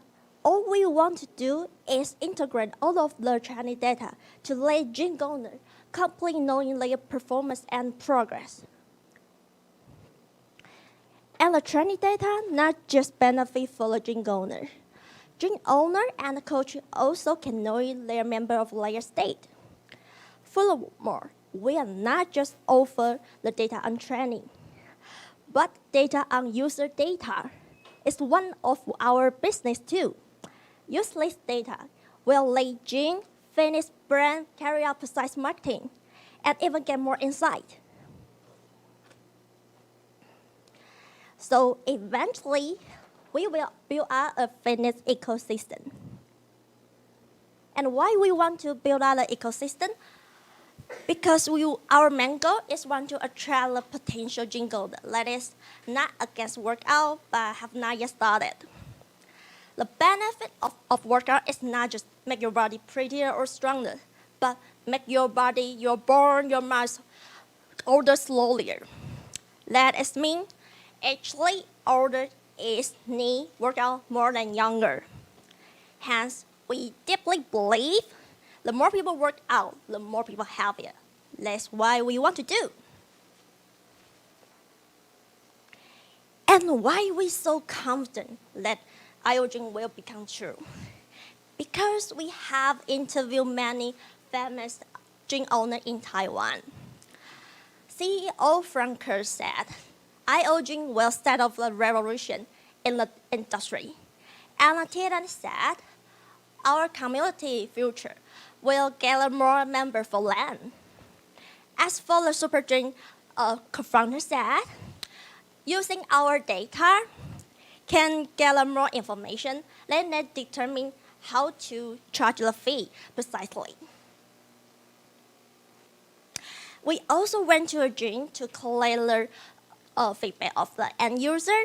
End user say IO gym can solve near. Like always forget rest, wear trailing, and when they see the record, they all feel the sense of motivation and accomplishment. In average, they prefer spend 7 to 10 US dollars per month for using our app. And here is our business model. In first generation, we want to run our product in Taiwan for the system renew from time to time. After, when the product were neutral, we will sell our product abroad with a fee subscription, and we expect turn from lose to profit in the next year. And in 2026, we believe we can get a 7 times growth. And here's our milestone. Now we are in the product development time, and we will open our demo store in the end of the year. And next year, we'll officially launch our product. And this is my team. Our CEO, Ethan, where's he? Over here. And our CEO, Justin, over here. And me, Attica. Okay, we all love sport. For my example, I really love triathlon. What is triathlon? It's when you go swimming first, then cycling, last one's running 10 kilometers. It's hard to believe, right? Yeah. So when I met IO, let me make me feel, wow, that's what I need. So that's why I joined this thing. So why Thailand? We have a straight big reason. Straight. One, because we know the Thai fitness market is growing steadily and strongly. The market size is expected to reach more 6 million US dollars after 4 years. So we very hope the Thai will be our first overseas base. Second reason, IO system need electronic hardware. As far as we know, electronic is Thai's most important export product. So especially for recent technology development in Thai.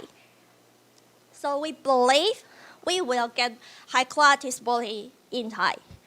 And last reason, to be honestly, that is we all love Thai culture. Okay, so here's our plan. We want to enter Thai in this year of Q4 and collaboration with the well-known local gym like Japanese, Virgin Active, and finding some of the hardware sport. By the way, it gave me a chance to travel to Thai. How? Oh, sorry. And we must also say, even Thailand is not so attractive to us, but we still don't know much about this country yet. So we would like to ask some questions. Question 1, for the health tech startup like us, what is the overall incentive to invest in Thailand? Question 2, what is the most suitable region for the health tech startup? Are there any rent, utilities, or wage subsidies? Question 3, if we need to carry out local R&D and mass production in Thai, what is the general situation of the local talent pool in Thailand? What kind of the condition should be the health tech startup provide to a talent? Here's our question and my pitch. Thank you for your listening. All right. Thank you, Erika. Even if you cannot go to Thailand, we got Thailand beer. So yeah, it's always a good thing, you know. All right. Please stay on stage for the Q&A session. I would like to invite CEO of IOGym, please. Yes, Ethan, and CTO of IOGym, Justin. Since they already prepared some questions, is it possible that we start with our mentors online? Yeah, well, of course, some photos first. Yeah. All right, it's all right. We can start with our mentors on site. Maybe Darren will have some feedbacks. I don't really have any feedbacks because, you know, I've known them like, you know, yeah, ages, right? But, well, I think I like to say that, you know, because I've been, you know, with them from the very early stage, right? And, you know, them being a mentor for the team and also seeing the growth of the company. And I think, you know, because I do have my own background in the fitness industry, managing a franchise chain and all this, I think that brought us very close together. And I think they didn't show their special app, right, in the first version of the deck I saw. But, you know, I'll let you guys disclose when it's ready. So there's a lot of very interesting things that are happening on IOGYM's side, and I'm you know, very excited for them to showcase when it's ready, right? And I'll continue to help you guys.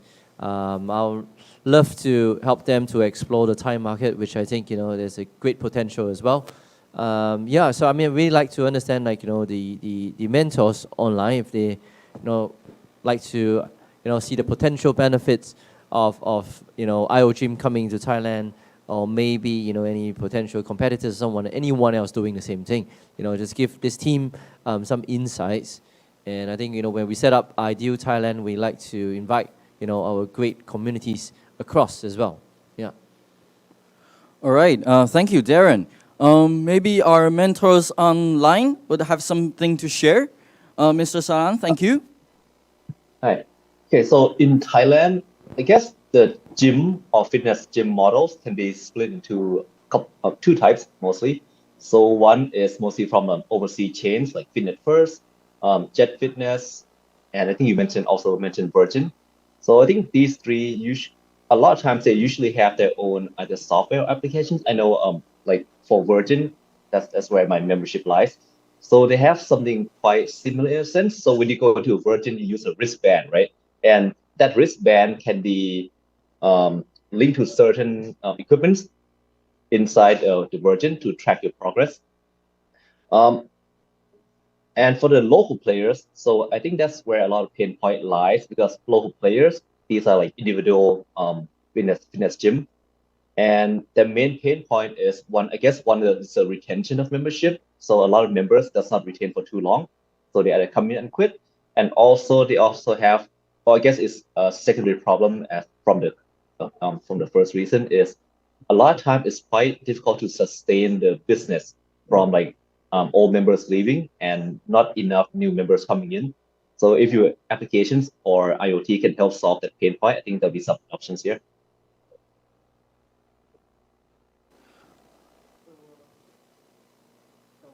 And thank you for the input.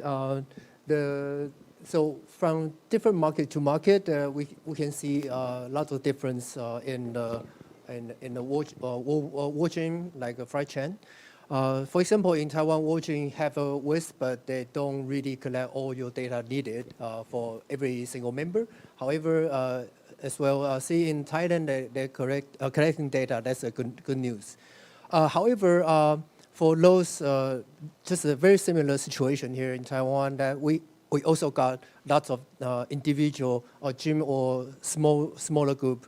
They would need some more technology investment on collecting data, health data, or measuring how their users' usage or how's the results of training. So yeah, our products right now is just like Edika told, we have two parts of it. One part is application that can help the users and the coaches and the fitness gym owners to understand their members and themselves. So that's one part. And the other part is very important, actually. that they don't need to buy a new gym equipment. The sensors we got is that we can install aftermarket. That's a major difference from us to other people. Am I answering your question? Oh, yeah, it wasn't really a question, just some of my observation from Thailand gym. Also, another opportunity for the international chain gyms in Thailand. So these gyms have, well, the core business model is membership for sure. But another one that not too many people notice until you apply for membership is they have, they have their own employees inside the gyms. And these guys are the trainers who split the training revenue with the gym. And the process of the tracking progress of that client is still pen and paper based. So then maybe some could be some opportunities for you guys to enter that space also. It's quite surprising that we also see those inside in Taiwan as well. Can see the Thailand is very similar to Taiwan. So what we observed here in Taiwan market is that like our first MVP, our first proving concept store in Triple I, that it's a really typical gym that owned by the enterprise or owned by a society. Those kind of, or like a university, of course. Those kind of gym that don't really have enough budgets to hire a dedicated coach. That's one of the reasons they will really love our technology that can be installed so they can track how the members are using, and their coaches can be a part-time and help their members to be better fit. Yeah. And thank you for the insight. That's great. That we see a lot of similarity in between of Thailand and Taiwan. Okay, and we love thank you guys. Bubble tea too. Yeah, thank you. All right, thank you, love Mr. the Saran. energy. Now, Mr. Chitrapong, I remember you have some feedbacks as well. Yep, so I have a couple of info to add that might be useful for you. So I'm a gym, not regular goer, but I subscribe to fitness Jets. So I have the apps. I went there last time maybe 3-4 months ago, but I'm still subscribing. And so on their apps they have it can record your like body info, for example, BMI, weight, height, and so on. But there's no function to record what kind of routines, what kind of exercises you took, which machines you use. I already forgot. I hired the coach, the what is it called, the trainer, like 3 times, and he taught me how to use machines and built some like general routines for me, and I didn't take note, and I already forgot all of that. So if there is some way to share or to record the routines, to record my exercises, that would be very very useful. Apart from that, as Kun Saran already mentioned, some of the I think one of the essence of being successful in exercising is that it is about building a habit. And in order to make a successful habit, sometimes you need community, you need partners. So if you can create some kind of exercise community within that branch of the fitness, or you can create something like community based where persons can share their knowledge, their practice, their routine, or even if you can copy someone else's routine to your like recipe, that might be useful. Thank you. So that's my that's actually a very good insight as well. Yeah. Thank you so much for disclosing our next generation app features. Yeah, actually, what we also see in our every single MVP, that we see a lot of insights for the market, and also the user experience as well. We learn a lot from our users. And one, yes, the peer pressure is one of the gym goers. They're one of the motivation that go to gym. I'm very sure that you don't have a peer to, always demonstrate their fitness to you. So you will stay at home and for 3 months. And yes, the second issue is that when you first learn how to do one movement, and you kind of forgot it, how to do it correctly. So that's why you need a coach besides you all the time. However, it's very difficult for those enterprise gym or university gym, that kind of type of gym places. Our application that can have every demonstration for the movement, show you how to do it correctly. And also we have a curriculum can be set by your own fitness coach. And then you will consume those kind of curriculum by week to week, by day to day, as your daily basis habit.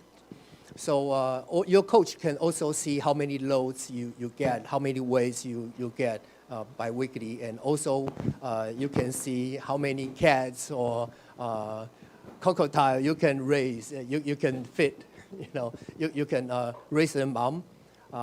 It's also very important for you yourself to know what's your progress.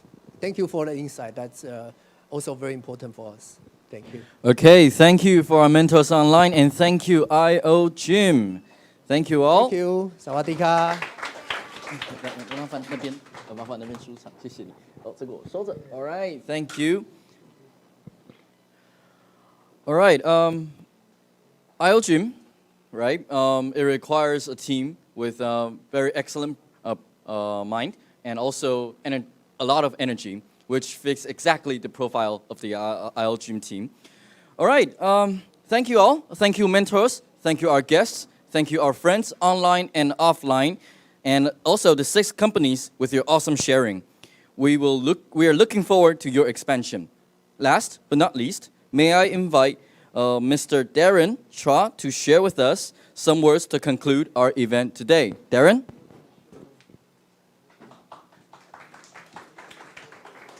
All right. Thank you, everyone, for taking precious time off today, to be here.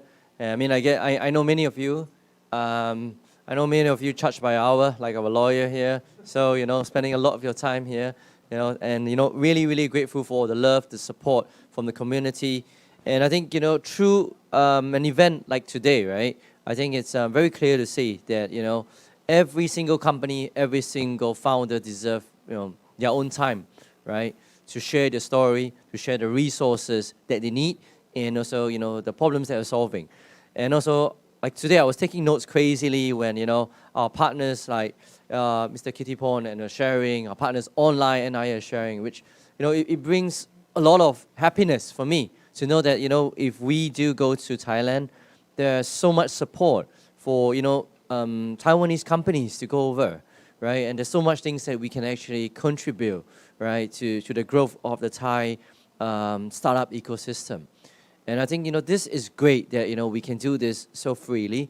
And also having this stage, this platform that, I envision, to build, is that this is, it's borderless, it's open, right? It doesn't mean that, if you're in support of any party or anything, right? It's irregardless of religion, politics, gender, anything, right? This is great, and this is exactly our vision to make this really open, right? That our only KPIs is that the companies that we support thrive and thrive better and grow healthily, and doing the right things for the world, for the environment.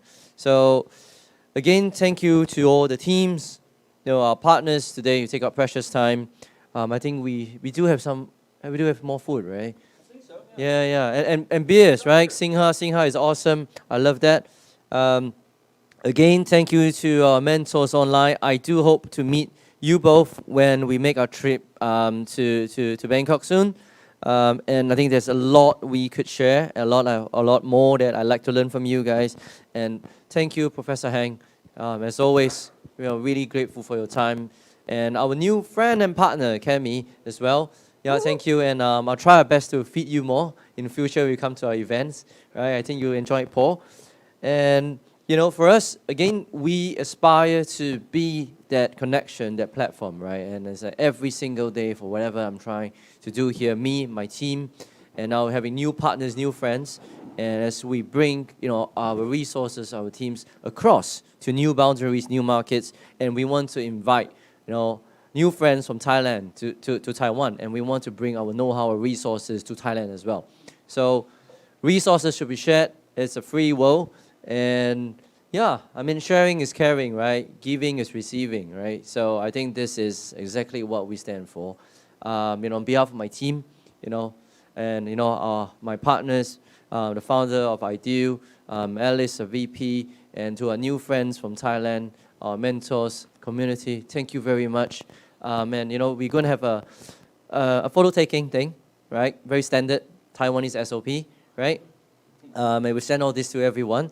And after that, free to do networking, you know, have food, have drinks, and you know, and on behalf of everyone again, I'm wishing you a very happy Chinese New Year. Have a good break, good vacation. I'll be visiting my family tomorrow, and so as many of our friends here, right? So let us enjoy the festive season as a family, as a community, and this is we grow together, right? So 谢谢谢谢 ขอบคุณครับ All right, thank you, Darren. All right, thank you, everyone online. This will be the end of our event. Thank you for joining us at online and present in Ideal, and we look forward for more cooperations. That'll be all. Thank you all. See you guys. All right. 我们现场的来宾，请留步。All right, please stay put. 我们接下来一样，像他刚才说的，我们有保留 networking 的时间哦。我们今天来了非常多的贵宾哦，都可以来交流。